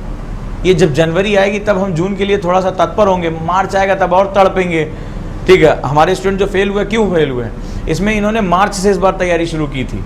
मार्च से पहले इनको बोलो, सबकी अटेंडेंस मेरे पास रहती है ना, मार्च से जब पहले पूछो तो कभी आते थे, कभी नहीं आते थे, क्या है। और जैसे ही मार्च आया, इनका क्लास जो है वो बंक होना बंद हो गया, लगातार क्लास आने शुरू हो गए।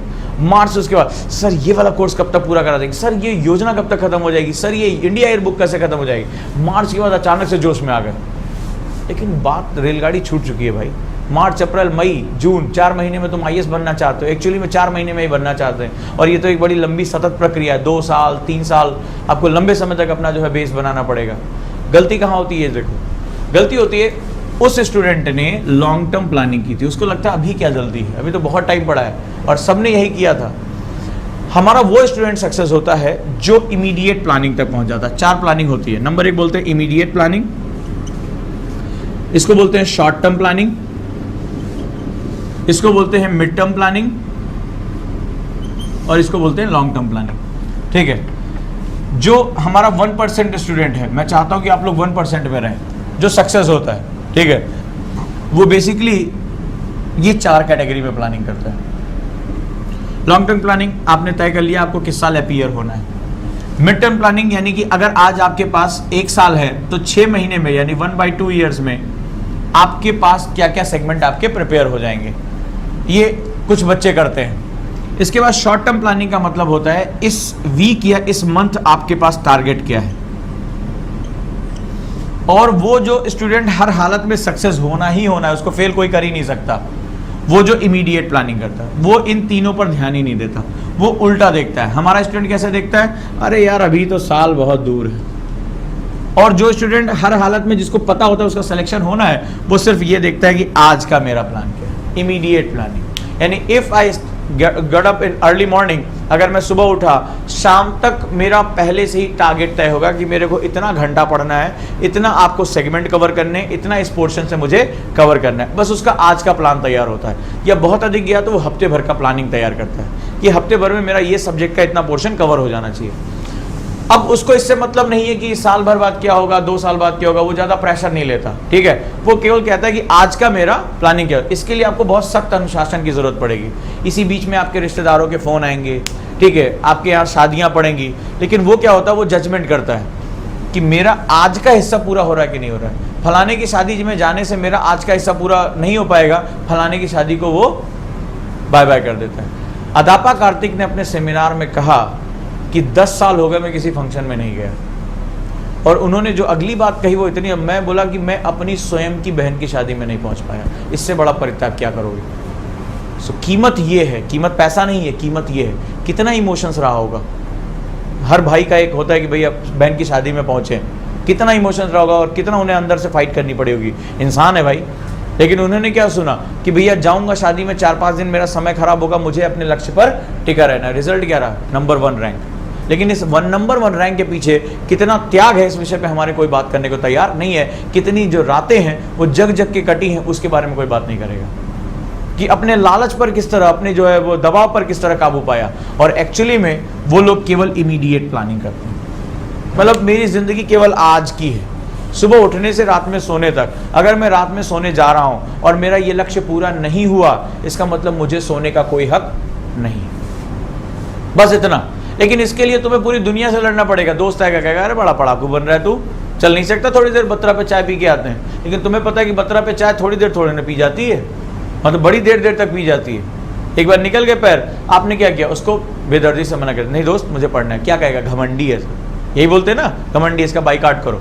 बोलने दो घमंडी, क्योंकि जब कल तुम्हारा सिलेक्शन हो जाएगा तो तुम मेरे साथ ही खड़े होकर फोटो खिंचाओगे, अरे दोस्त हमारा बड़ा प्यारा था।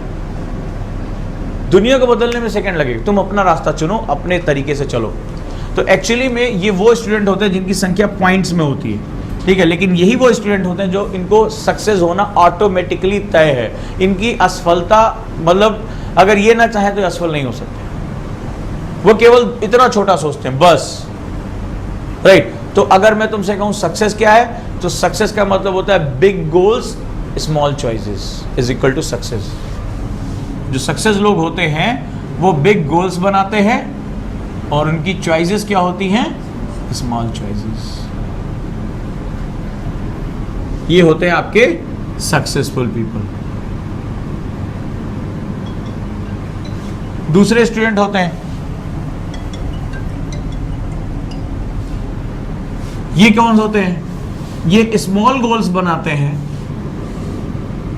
जो अनसक्सेसफुल होते हैं इनकी चॉइसेस बड़ी बिग होती है। गुस्से में आए, बोले कल से 12 घंटा पढ़ना शुरू, भाई तेरा 4 बजे उठेगा, पक्का, डन। बत्रा पे डिसाइड हुआ, डन। 2 दिन तक तो उठे पढ़ाई की, तीसरे दिन अरे बहुत पढ़ लिया यार, चल कोई अच्छी पिक्चर लगी देख के आते, भाई तेरा थक गया है, ठीक है, दिमाग एकदम ब्लॉक हो गया है, ठीक है, इस तरह बात होती है, दिमाग वो एकदम ब्लॉक कर गया है हमारा, ठीक है, कुछ और नहीं समझ में आ रहा कि क्या पढ़े क्या ना पढ़े। 2 दिन में तुम्हारी गाड़ी फूंक गई। तो क्या होता है, उनके जो स्मॉल गोल्स होते हैं, फिर क्या होता है, सोच रहे हैं कि इस बार हम यूपीएससी के लिए ढंग से तैयार नहीं है, पीसीएस देते हैं। फिर पीसीएस में सुने हैं कि पीसीएस का रिजल्ट टाइम से नहीं आ रहा, लोअरवा में सुने बढ़िया सीट आई है, लोअर दे दे। ऐसे ही होता है ना। फिर लोअर पीसीएस तक पहुंच जाते हैं। फिर सोच रहे हैं, बाबूजी कह रहे थे कब तक तैयारी करोगे, सोच रहे हैं एसएससी का भी फॉर्म डाल ही दे, निकला हुआ है। और बोलना मत कि झूठ है, ये सत्य है और बहुत अटल सत्य है। Because they have small goals, big choices. बड़ी बड़ी बात अचानक से एक दिन में परिवर्तन करके 12 घंटा 14 घंटा पढ़ के डाल देंगे, नहीं। जो एक्चुअली में हमारा स्टूडेंट होता है वो अपने लक्ष्य को बहुत क्लियर रखता है वो छोटे छोटे चेंजेस करता है कि आज यार इस हफ्ते मैंने 7 घंटा पढ़ा है, अगले हफ्ते मैं 1 घंटा और पढ़ाऊंगा, 7.5 8 घंटा पढ़ूंगा।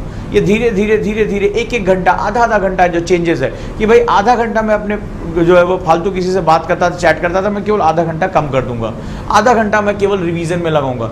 कुछ बड़ी बात नहीं है, आधा घंटा जुड़ते जुड़ते क्या हो जाएगा, लेकिन तुम्हें पता ही नहीं चलेगा वो कब जो तुम्हारी सफलता का आधार बन जाएगा। And this is known as compound effect, बहुत जाना माना इफेक्ट कहते हैं, नोन एज कंपाउंड इफेक्ट। समझ गए? तो तुम में से जो मेरे स्टूडेंट एक्चुअली में ये वाली प्लानिंग अगर कर गए तो उनकी सक्सेस को उन्हें छोड़कर कोई रोक नहीं पाएगा। वो नहीं चाहेंगे तभी सकने, दुनिया की कोई ताकत रोक नहीं पाएगी। फर्स्ट चीज मैंने क्या बताई, आप क्यों पढ़ रहे हो। दूसरा, आपको अपने देश के बारे में पता होना चाहिए। यही यूपीएससी, मैं नहीं कह रहा हूं, ये डॉक्टर डीपी अग्रवाल कह रहे हैं, जिन्होंने ये सारा तामझाम आप लोगों के सामने किया। उन्होंने सीधे बोला, यूट्यूब पे वीडियो पढ़ा, जाकर सुनो। उन्होंने कहा मुझे ऐसे अभ्यर्थी चाहिए जो देश को समझते हो। और जब देश उनसे पूछा गया क्या है, तो देश की चुनौतियों, आवश्यकताओं, उसकी जरूरतों, इन सब चीजों को वो अच्छी तरह से जानते हो। देश कहां है, कहां जाना चाहिए और वो उसमें भागीदार बन सके। इस देश की जो भव्य इमारत तैयार हो रही है उसमें वो अपना एक कंट्रीब्यूशन कर सकें। प्रशासनिक क्षमता वाले चाहिए। और चौथा मैंने जो बताया ना अभी केस स्टडी, उन्हें ऐसा व्यक्ति चाहिए जो प्रॉब्लम्स को अच्छी तरीके से समझता हो। और प्रॉब्लम को समझने वाले का नजरिया बड़ा बैलेंस होता है। उसके लिए ना कोई हिंदू है, ना कोई मुस्लिम है, उसके लिए ना कोई अगड़ा है, ना कोई पिछड़ा है, उसके लिए सिर्फ संविधान के दायरे के अनुसार हर चीज है। वो उस चश्मे से देखता है, बैलेंस। तो हर चीज को उसको बैलेंस अप्रोच करने की आदत होती है। आइडेंटिफाई, इंट्रोस्पेक्ट करने की, आखिर ये चीज जो हो रही है वो क्यों हो रही है। किसान आत्महत्या कर रहा है तो क्यों कर रहा है, कावेरी जल विवाद हुआ तो तमिलनाडु और कर्नाटक में जो क्यों हो रहा है वो आइडेंटिफाई करता है। राइट, अगर आज पर्यावरण का संकट है तो क्यों है, आखिर क्या कारण है कि लोग इतना मना करने के बावजूद भी प्लास्टिक का उपयोग बढ़ता चला जा रहा है। तो आखिर कहीं ना कहीं वो चीज कारण होगी ना उसकी। तो आपने जब कारण आइडेंटिफाई करना शुरू कर दिया, उसी समय आपका काम हो गया। बहुत टफ क्वेश्चन ही नहीं पूछे जाते, बहुत जनरल क्वेश्चन पूछे जा रहे हैं। और अगली स्टडी क्या होती है, अगला जो सेगमेंट बताया, आपकी जो गोल्स होने चाहिए वो बिग होने चाहिए, आपकी चॉइसेस क्या होनी चाहिए, स्मॉल होनी चाहिए। This is known as compound effect. यानी गोल इतना लंबा नहीं, गोल सिर्फ आज का या हफ्ते भर का। आप बैठिए, हर हफ्ते का आप अपना प्लान तैयार करिए कि मुझे इस वीक में इतना टारगेट पूरा कर लेना है, इतने पेजेस पढ़ लेने हैं, इतना हमें जो है क्लास में पढ़ाया जा रहा है, ये हमारा कवर हो जाना चाहिए। ये आप उसको कवर करोगे, पहला। दूसरे सेगमेंट में आप क्या करोगे, आपके पर डे का एक सेगमेंट होना चाहिए। भाई मेरे को आज इतना पढ़ना ही पढ़ना है। तुम्हारे लिए केवल एक ही दिन है, वो आज का दिन है, बस। कल नहीं आएगा, कल कुछ भी हो सकता है, आज का दिन है। सोने जा रहे हो, खुद से क्वेश्चन पूछो कि भैया आज का मेरा टारगेट पूरा हुआ कि नहीं हुआ। नहीं हुआ तो तुम्हारे अंदर इतना दृढ़ शक्ति होना चाहिए, उठा फेंको, मर नहीं जाऊंगा अगर मैं जगूंगा। उसमें अपनी आंखों पे पानी मारो और वहां पर पढ़ने बैठ जाओ, अपने लक्ष्य को पूरा करने में। जिस समय तुम्हारे पास ये हिम्मत आ गई ना, तुम खुद ही रॉकेट सिंह हो जाओगे। तुम्हारा कॉन्फिडेंस जो है स्काई हाई पहुंच जाएगा। तो जैसे शाह फैजल ने 6 महीने बाद क्या किया था, शाह फैजल साहब के पिता को गोली मार दी गई थी, पता होगा ना, बिना पिता का बच्चा। तो ये लोग जो पहुंचे, ये बड़े संकटों से लड़के पहुंचे हैं। और सोचिए कितना भावनात्मक दबाव, कितना दिक्कत रहेगा। और 6 महीने बाद उस लड़के का कॉन्फिडेंस इतना हाई था कि इंटरव्यू की प्रैक्टिस चल रही थी कि भाई जब पत्रकार मेरे घर पहुंचेंगे तो मैं कैसे इंटरव्यू दे रहा हूँ। ये सभी करते हैं, ये सभी करते हैं। मतलब इला ने भी जो है वो टीना डाबी की फोटो सामने लगा रखी थी, ईरा सिंघल की फोटो लगा रखी थी, और बात करती थी कि जब हमें इंटरव्यू, जब हमारा जब इंटरव्यू होगा तो कौन सा जो है सूट पहना जाएगा। ये चल रहा था इन लोगों का बातचीत रिजल्ट आने से पहले ही, कि सूट कौन सा पहनेंगे जब पत्रकार पहुंचेंगे। ये कॉमनली बात होती है। वो किताबों के पीछे नहीं भागते, उनके पास जो है वो पर्पस जानते हैं। अब इला भी क्या है, जैसे इला सोशल एक्टिविटीज़ में बहुत इन्वॉल्व रही है, जो मृतक आश्रित रहे उनके लिए उसने काम किया है। ये चीज़ें आपको एक बहुत बड़ा बल देती हैं। और मैं जिन स्टूडेंट को जो मेरे सामने बैठे हैं, मैं ऐसे स्टूडेंट को डील नहीं कर रहा हूँ जो सिलेक्शन लेने के लिए पढ़ना चाहते हैं। मैं ऐसे स्टूडेंट को डील कर रहा हूँ जो टॉप करने के लिए पढ़ना चाहते हैं। दोनों के बीच का अंतर है। मुझे 890वीं रैंक वाला स्टूडेंट नहीं चाहिए यहाँ पे। मुझे वो स्टूडेंट चाहिए, मैं उसको डील कर रहा हूँ जो अपने आप को टॉप 10 में रखने की हैसियत रखता हूँ। तो मुझे रैंकर्स चाहिए। 51 तक तो हम पहुंच ही गए हैं, अब 51 के ऊपर जाना है ना मेरे को, इससे नीचे थोड़े ना जाना है। 51 तक तो मेरा स्तर आ गया है, 87 से 51, अब इससे ऊपर जाना है भाई, अब इससे नीचे थोड़े ना, मेरा हो गया वहां तक, मेरा थ्रेशोल्ड आ गया। तो मुझे टॉप 10 वाला स्टूडेंट चाहिए। तो मैं ऐसे बच्चों को डील कर रहा हूं जो टॉप 10 में पहुंचने का सपना देखते हैं। न कि ऐसे कि भैया किसी भी तरह किसी भी रैंक में अंडमान निकोबार भी मिल जाए तो चलेगा। नहीं, मैं ऐसे लोगों को नहीं डील कर रहा हूं, ये बात की बात है। सो फर्स्ट थिंग, आपको अपना प्लान आज जाना है और आपको ये बनाना है। ये पूरा गेम रणनीति का है, जिसकी रणनीति जितनी सटीक होगी वो उतनी ही मेहनत में सक्सेस हो जाएगा। और रणनीति में आप भटक रहे हो, आप चाहे 14 घंटा पढ़ो। मैं ऐसे स्टूडेंट से मिला हूं जिन्होंने अपने दरवाजे के बाहर लिखा प्लीज डू नॉट डिस्टर्ब। मुझसे बात करो तो ऐसा मुंह बनाए रहते हैं, देखिए बहुत समय मेरा वेस्ट हो रहा है, ठीक है, इस तरह बात करेंगे कि अंदर जाओ 14-14 घंटे कमरे से बाहर नहीं निकलते। किताब उठा के देखो तो 6-6 3-3 4-4 कलर से तो उन्होंने रंग डाली होती किताब, हर लाइन के नीचे अपनी एक लाइन डाल दी होती है, ठीक है। खुद जो बेचारा पब्लिशर है वो परेशान हो जाए, छापी कौन से कलर में थी क्या, और क्या हुआ पूछो तो 3 साल से पीटी भी नहीं उनका निकला है। और तुम्हें भी ऐसे 2-4 क्रिएचर जरूर मिल जाते होंगे, राइट? क्यों? उन्हें पता ही नहीं वो जा कहां रहे हैं और क्यों जा रहे हैं। तो एक मेरी बात याद रखना कि जब भी कहीं पर भी हो, किसी भी हालत में हो, किताबें, सिलेबस, यूपीएससी में ना कोई सिलेबस होता है और ना कोई किताब रिकमेंड की गई है, ये हमने बनाया है। यूपीएससी में कोई सिलेबस और कोई किताब नहीं होता। हर चीज जो तुम देख सुन रहे हो तुम्हारे सिलेबस का हिस्सा है। अपने दिमाग को मैग्नेट में कन्वर्ट कर लो कि इंफॉर्मेशन खिंचकर तुम्हारी तरफ आएगी।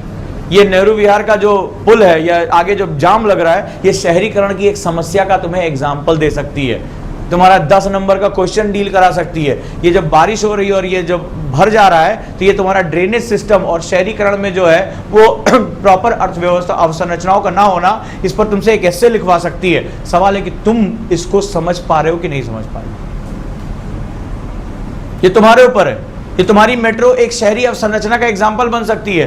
वो जो भीड़ है और ट्रैफिक की वजह से तुम जब सांस लेते हो तो तुम्हें भयानक वायु प्रदूषण दिखाई पड़ रहा है, ये तुम्हारा एक 12-10 नंबर का क्वेश्चन हो सकता है भाई। पर are you ready to accept it और नॉट? इंफॉर्मेशन इज एबेंडेंट, भरी हुई है इंफॉर्मेशन। तुम तैयार हो कि नहीं तैयार हो? और तुम तैयार तब होगे जब तुम्हें पता होगा कि तुम्हें चाहते क्या हो तुम। यहां तो हमारे 90% 95% स्टूडेंट को पता ही नहीं कि वो चाहता क्या है, बेसिकली वो आया क्यों है। किसी के भैया आईएएस बनना चाहते थे, अब वो सपना पूरा करना है। किसी के पापा चाहते थे आईएएस बने, पापा का सपना था, अरे पापा अपना सपना बदल ले गए, तब क्या करोगे, कहां जाओगे? ठीक है, तो ये सब बकवास की बातें हैं। आपका सपना आपका खुद है और उस सपने के लिए आप अपने रंग भरेंगे आपके सपनों में।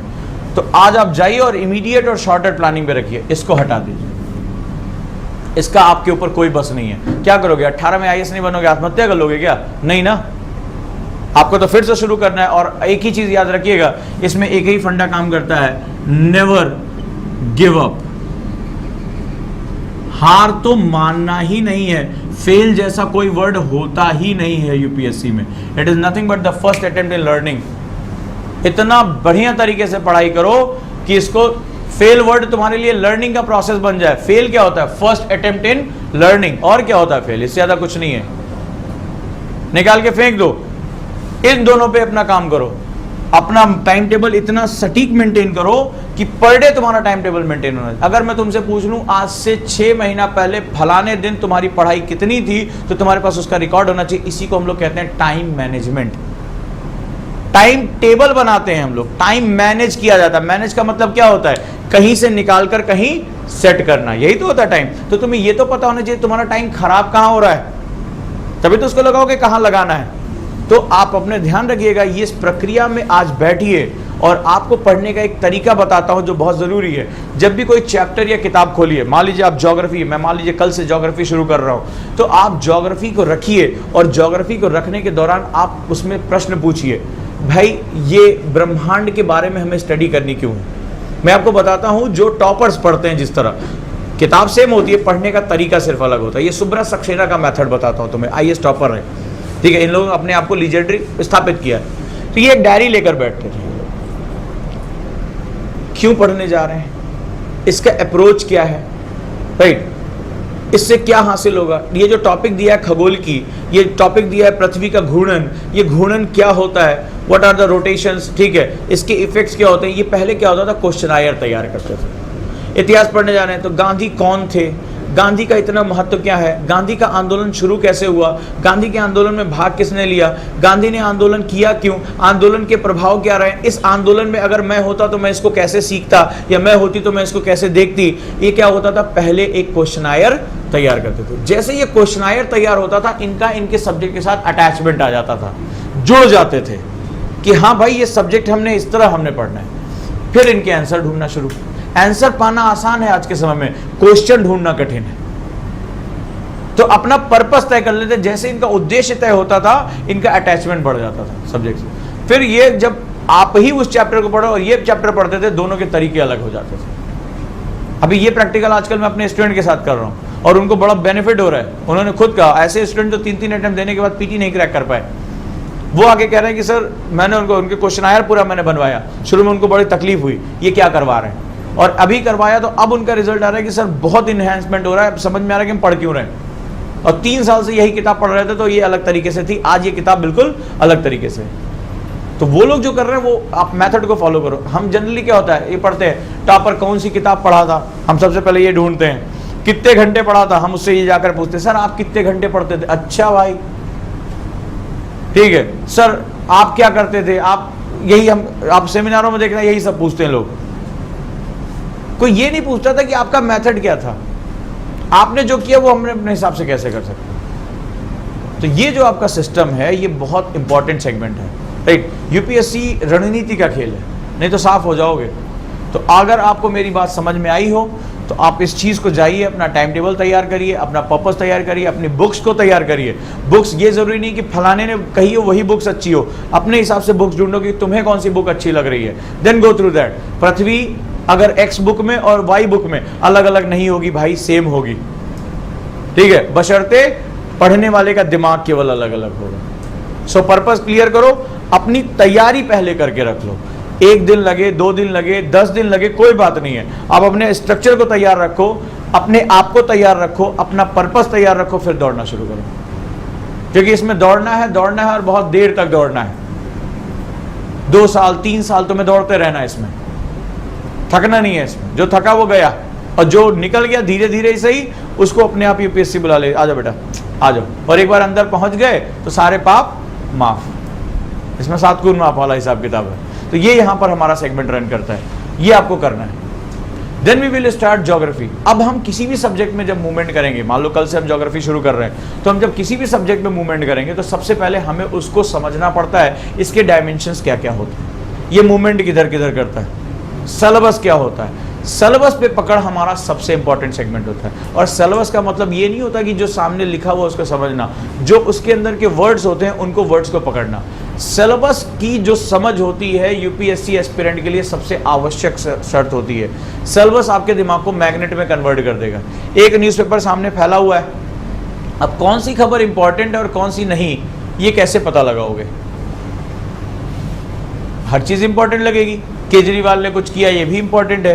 पानी का नल जो है फट गया, ये भी इंपॉर्टेंट है, ठीक है। लेकिन वो स्टूडेंट जिसको सिलेबस पर पूरी कमांड है, वो जानता है कि क्या उसके लिए जरूरी है और क्या नहीं जरूरी है। तो तैयारी की जो अगली सेगमेंट है, आपके पास 2 चीजें होनी चाहिए। पहला, आपके पास सिलेबस होना चाहिए। सिलेबस आपको कंठस्थ होना चाहिए। अगर मैं तुमसे पूछ लूं बेटा ये बताओ विकास बनाम मतिवाद किस पेपर में है, तो तुम्हें पता होना चाहिए कि वो किस पेपर में है। अगर मैंने कहा कि महिलाओं का मुद्दा किस पेपर में, तो तुम्हें पता होना चाहिए वो किस पेपर में, राइट। तो ये आपको सिलेबस पहली शर्त है। दूसरा, आपको मैंने बताया था कि आपका रास्ता तय होना चाहिए। एक बुक जो है, कोई भी बुक यूपीएससी के लिए नहीं आती, तो आपको अगला सेगमेंट में क्या करना है, प्रीवियस ईयर पेपर, पीटी का, मेंस का, प्रीवियस ईयर यानी पिछले साल का जो पेपर है, वो 10 से 15 साल का पेपर आपका क्वेश्चन पढ़ा लिखा होना चाहिए पूरा। आंसर मत लगाओ, लेकिन उसको पूरा पढ़ डालो। उसको क्या होगा, इससे तुम्हारी हुकिंग हो जाएगी। हुकिंग का मतलब है आप पहले से प्रिपेयर हो जाओगे। अच्छा, गांधी से ये क्वेश्चन पूछे जाते हैं, भूगोल से ये क्वेश्चन पूछे जा रहे हैं, नदियों से ये क्वेश्चन पूछे जा रहे हैं, हिमालय से ये क्वेश्चन आ रहा है, पॉलिटी से ये क्वेश्चन पूछे जा रहे हैं, संसद यहाँ से जैसे क्वेश्चन जा रहा है। आपका एक दायरा तैयार हो जाएगा। इस तरह जब आपकी हुकिंग हो जाएगी, जब आपने मछली, आप क्या कर रहे हो, अपने मछली का कांटा बना रहे हो, आपको पूरा समुद्र, जैसे हमारा स्टूडेंट क्या करता है, जो सबसे बड़ी गलती, जैसे आपको मछली पकड़नी है, भाई आपको भोजन के लिए मछली चाहिए, कुछ भी काम के लिए, तो एक तरीका होता है, हमारा स्टूडेंट क्या होता है, सोचता है महाबलशाली हैं, आएंगे पूरा समुद्र ही हम पलट देंगे और जितनी मछलियां लास्ट में बच गई हम उठा के लेकर चले जाएंगे। ये हमारे स्टूडेंट का अप्रोच होता है। और जो होशियार स्टूडेंट होता है वो क्या होता है, उसको पता है कि मुझे कितनी मछली चाहिए, उतने वो कांटे बिछाता है। पहले क्या होता है, उसमें चारा वारा लगा के कांटा बड़े धैर्य से इंतजार करता है, वो धीरे से क्या करता है, वो मछली आकर स्वयं फंस जाती है उस चारे के चक्कर में और अपनी मछली लेकर चला जाता है। क्योंकि समुद्र को पलटना हमारे सामर्थ्य में नहीं। आप थोड़ा सा पानी पलटोगे, थोड़ी देर पलटोगे, जोश में अभी हम पूरा समुद्र खाली किए दे रहे हैं, रुको, और थोड़ी देर बाद क्या होगा, हाफ जाओगे और रख जाओगे। एक्चुअली में देखना हमारा स्टूडेंट यही करता है, आते ही पहले नई नई किताबें 1000 2000 ये ऐसे लेके चलता है, ऐसा लगता है बस हो गया, बात यही है यूपीएससी का, ठीक है। और उसके बाद उसको लगता है कि बहुत ज़बरदस्त वो काम कर रहा है। यहाँ पर हमें क्या करना है, समुद्र नहीं उलटना है, कांटे तैयार करने, बिछाने, अपना चारा तैयार करना है। तो चारा तैयार कर लो। और वो चारा कैसे तैयार होगा, आपका जब क्वेश्चन और सिलेबस, ठीक है, सिलेबस आपका कांटा है और आपके क्वेश्चन जो है वो चारा है। अब आपने तैयार कर लिया, जब आपकी किताब, आपका टीचर आपसे डिस्कस कर रहा होगा उसके कॉन्सेप्ट, अब आपको खटाक से पता चल जाएगा किस हिस्से पर इसने बात की। आप तुरंत क्या करोगे, वहां से अटैच करो, अच्छा इस टाइप का क्वेश्चन पूछा गया, वो रन करेगा। अब आप क्या करोगे, अपनी ही क्लास में आप ज्यादा से ज्यादा इंफॉर्मेशन कैच करना शुरू कर दो। कांटे में बढ़िया चारा लगा के रखा है, ढकाढक मछलियां फंसती जा रही हैं। और जो स्टूडेंट ये सोच रहा है कि पहले समुद्र का पानी इधर कर देंगे और जो मछलियां बच जाएगी उठा ले जाएंगे, उनका कुछ नहीं होना है। ये अथाह समुद्र है ज्ञान का, कितना पढ़ना चाहते हो पढ़ो, अनंत काल तक पढ़ो, किताबें भरी पड़ी हैं। लेकिन जिस स्टूडेंट को पता है कि भैया ये लिमिटेड पढ़ना, सुनोगे ना, टॉपर बहुत कम किताब पढ़ते हैं, ठीक है, किताब तो कम पढ़ते हैं लेकिन तरीका उनका अलग होता है। वो पहले क्या करते हैं, वो पहले आराम से कांटा बिछाते हैं, बढ़िया चारा लगाते हैं, बढ़िया मस्त, कि भैया मछली हमारी जो है बढ़िया पकड़ आ जाए, जितनी बढ़िया पकड़ होगी उतनी अच्छी रैंक, ठीक है। तो बस यही सिंपल सा फंडा होता है। तो अपने आप को आज जाइए और रीस्ट्रक्चर करिए। ये जो आपने 2018 में 19 में आईएएस बनना है, ये सब थोड़ी देर के लिए भूल जाइए और सिर्फ आज के लिए आप आईएएस हैं, ये इतनी छूट आपको प्राप्त है। आज के लिए आईएएस हो जाइए। और आईएएस का व्यक्तित्व तो देखिए, क्लास में कभी बोलने का मौका मिले, डिबेट करने का मौका मिले, सवालों के जवाब देने का मौका मिले, तत्काल दीजिए। और एक और आसान मंत्र बता देता हूँ जो आपके सिलेक्शन का सबसे आधारभूत शर्त है। बस एक काम कर लीजिए, एक काम, आपके टीचर ने फलाना तारीख को फलाना कॉन्सेप्ट पढ़ाया, आपका सोने से पहले आपके दिमाग में होना चाहिए। अगर अगले दिन उसने कहा हाँ बेटा बताओ, ज़्यादातर ऐसा बहुत बड़ी भीड़ वाली क्लास में तो खैर ऐसा नहीं हो पाता, हम लोग थोड़ा सा कभी कभी एक दूसरे को टॉर्चर कर लेते हैं। तो वहाँ अगर उसने पूछ लिया कि बेटा बताओ, तो तुम्हारे अंदर इतना उत्साह होना चाहिए कि मैं सबसे पहले बताऊंगा, और आपको उसके शब्द उसको वापस कर दो।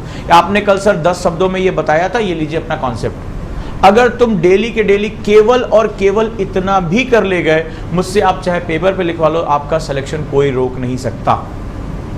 और हम देखा मैंने स्टूडेंट को ये छोड़कर सारे काम करते हैं। आज भी सुबह कई लोगों को डांटा, क्यों नहीं किया, अरे सर वो कुछ जरूरी काम पड़ गया था। ठीक है, फिर वही काम कर लो पहले, अगर ये तुम्हारा जरूरी नहीं है। इसका मतलब तुम्हारी प्रायोरिटी में क्या है, आईएएस नहीं है, क्योंकि आईएएस से ज़्यादा जरूरी काम तुम्हारे लिए और कौन सा हो सकता है। तुम्हारे सपनों से बड़ा और कौन सा काम है। अगर और कोई काम कर रहे हो तो इसका मतलब तुम यूपीएससी नहीं कर रहे हो, टाइम पास करो। रिजल्ट किसके फेवर में आएगा, तुम्हारे फेवर में तो नहीं होगा। सो अपना डेली का अगर अचीव कर ले रहे हो, और जितना तुम्हारे टीचर ने एक्स पढ़ा दिया, वो एक्स अगर तुम शाम तक सोने से पहले कर ले गए, इसके सिवा और कोई इसमें फॉर्मूला ही नहीं है, वो अपने आप बनेगा।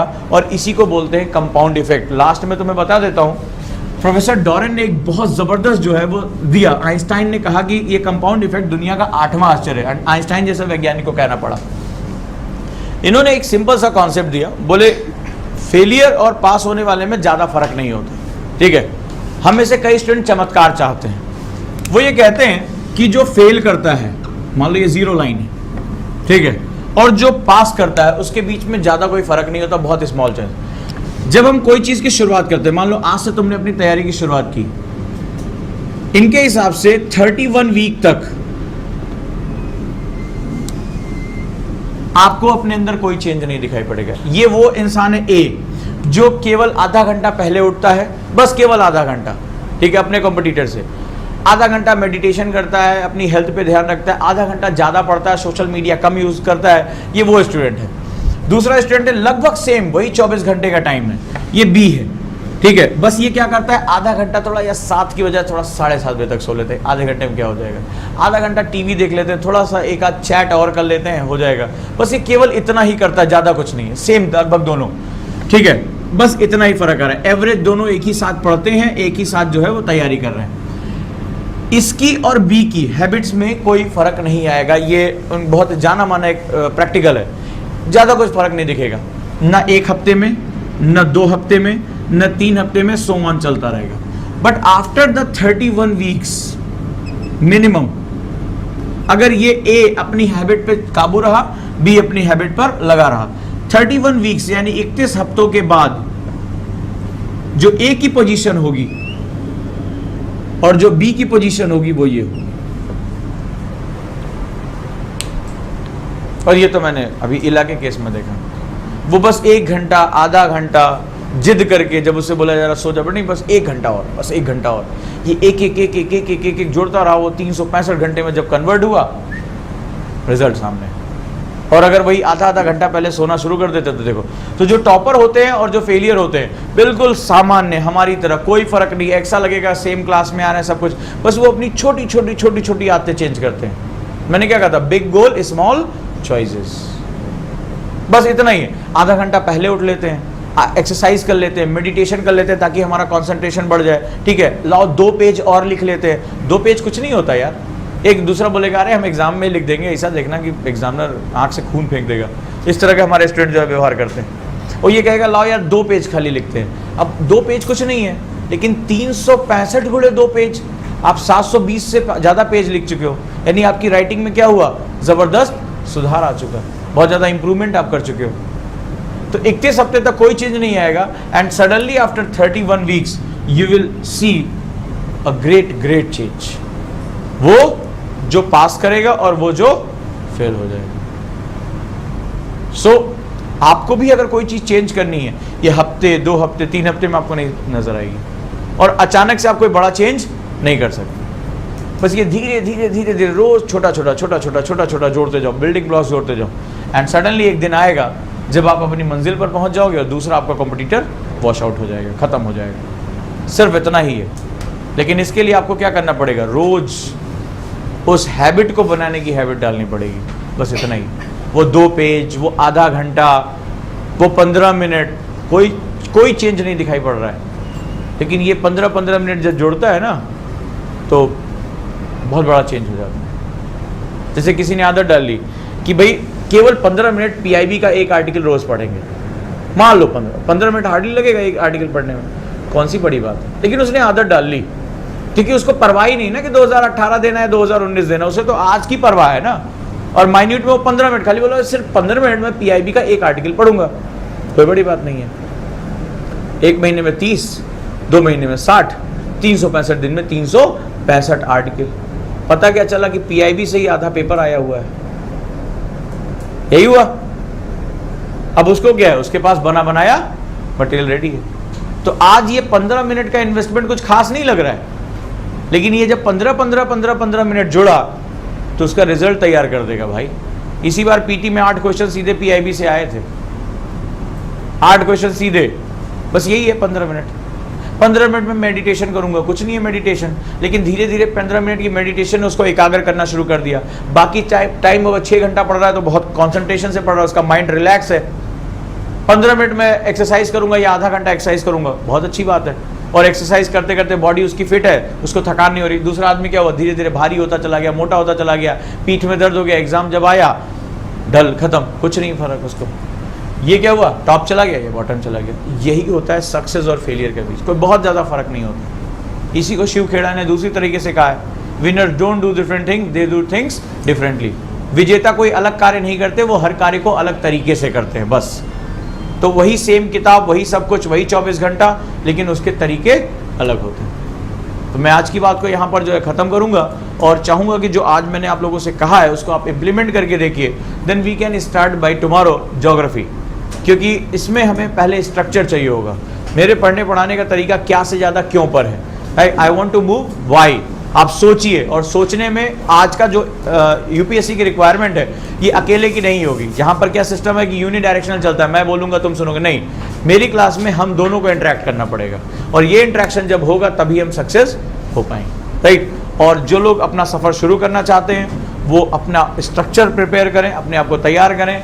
इससे ज़्यादा ईजी और इससे ज़्यादा अच्छा एग्ज़ाम देश में कोई नहीं है, ये बात ध्यान रखिए। चलिए, ऑल द बेस्ट आप सभी लोगों को, ठीक है। कल से हम लोग ज्योग्राफी में जो है वो भौतिक भूगोल शुरू करेंगे, और उसके हम रिवीजन के साथ मूवमेंट करेंगे। आज अगर आप लोगों को कोई भी जो है वो पर्पस शुरू अगर सॉर्ट आउट हुआ हो तो आप जाइए और देखिए। अगर आपके बारे में कहा जाता हो कि आप बहुत अच्छा नहीं है पढ़ने में या कुछ नहीं, सब दिमाग से किनारे फेंक दीजिए। 2 साल, चेतन भगत ने बहुत अच्छी लाइन कही थी, मुझे बहुत पसंद है। उन्होंने लिखा है 5 पॉइंट समवन बुक में, उन्होंने एक लाइन लिखी है, if you want to be in IIT, उन्होंने जब आईआईटी का जिक्र किया, if you want to be in IIT lock yourself in a room and throw the key for 2 years। अगर आप किसी भी अपनी जगह पहुंचना चाहते हो, जहां पहुंचना चाहते हो, 2 साल के लिए अपने आप को एक कमरे में बंद कर लो, चाबी उठाकर फेंक दो, आप वहां पहुंचना चाहोगे, पहुंच जाओगे। तो 2 साल आप कहीं भी खड़े हो, आपको अपने 2 साल इन्वेस्ट करने, वो 2 साल सिर्फ इसी एक काम के लिए दे दो, जहां पहुंचना चाहते हो वहां पहुंच जाओगे। अब वो तुम डिसाइड करोगे कि तुम्हें वो कब देना है। अभी दे दोगे, जल्दी पहुंच जाओगे, बाद में दोगे और ज़्यादा टाइम लगेगा। देना तो तुम्हें कहीं ना कहीं पड़ेगा, क्योंकि ये अखबार में जो बेचता है वो भी सुबह 3 बजे उठता है, ये बात ध्यान रखना, हमसे कम परिश्रम नहीं करता। तो आज कर लो, कल अखबार नहीं बेचना पड़ेगा, ठीक है। और ये लोग जो बेच रहे हैं अखबार, ये कभी सिविल सर्विसेज की तैयारी किया करते थे, इनसे पूछ के देखना। ये लोग जो किताबें बेच रहे हैं, अखबार बेच रहे हैं, इतनी मेहनत कर रहे हैं, ये सिविल सेवा की तैयारी किया करते थे कभी। तो आपकी ऐसी कोई हसर ना हो, अभी से वो मेहनत पे लग जाओ, ठीक। और जो आता है सामने उसको आने दो, कोई टेंशन वाली बात नहीं। थैंक यू दोस्तों।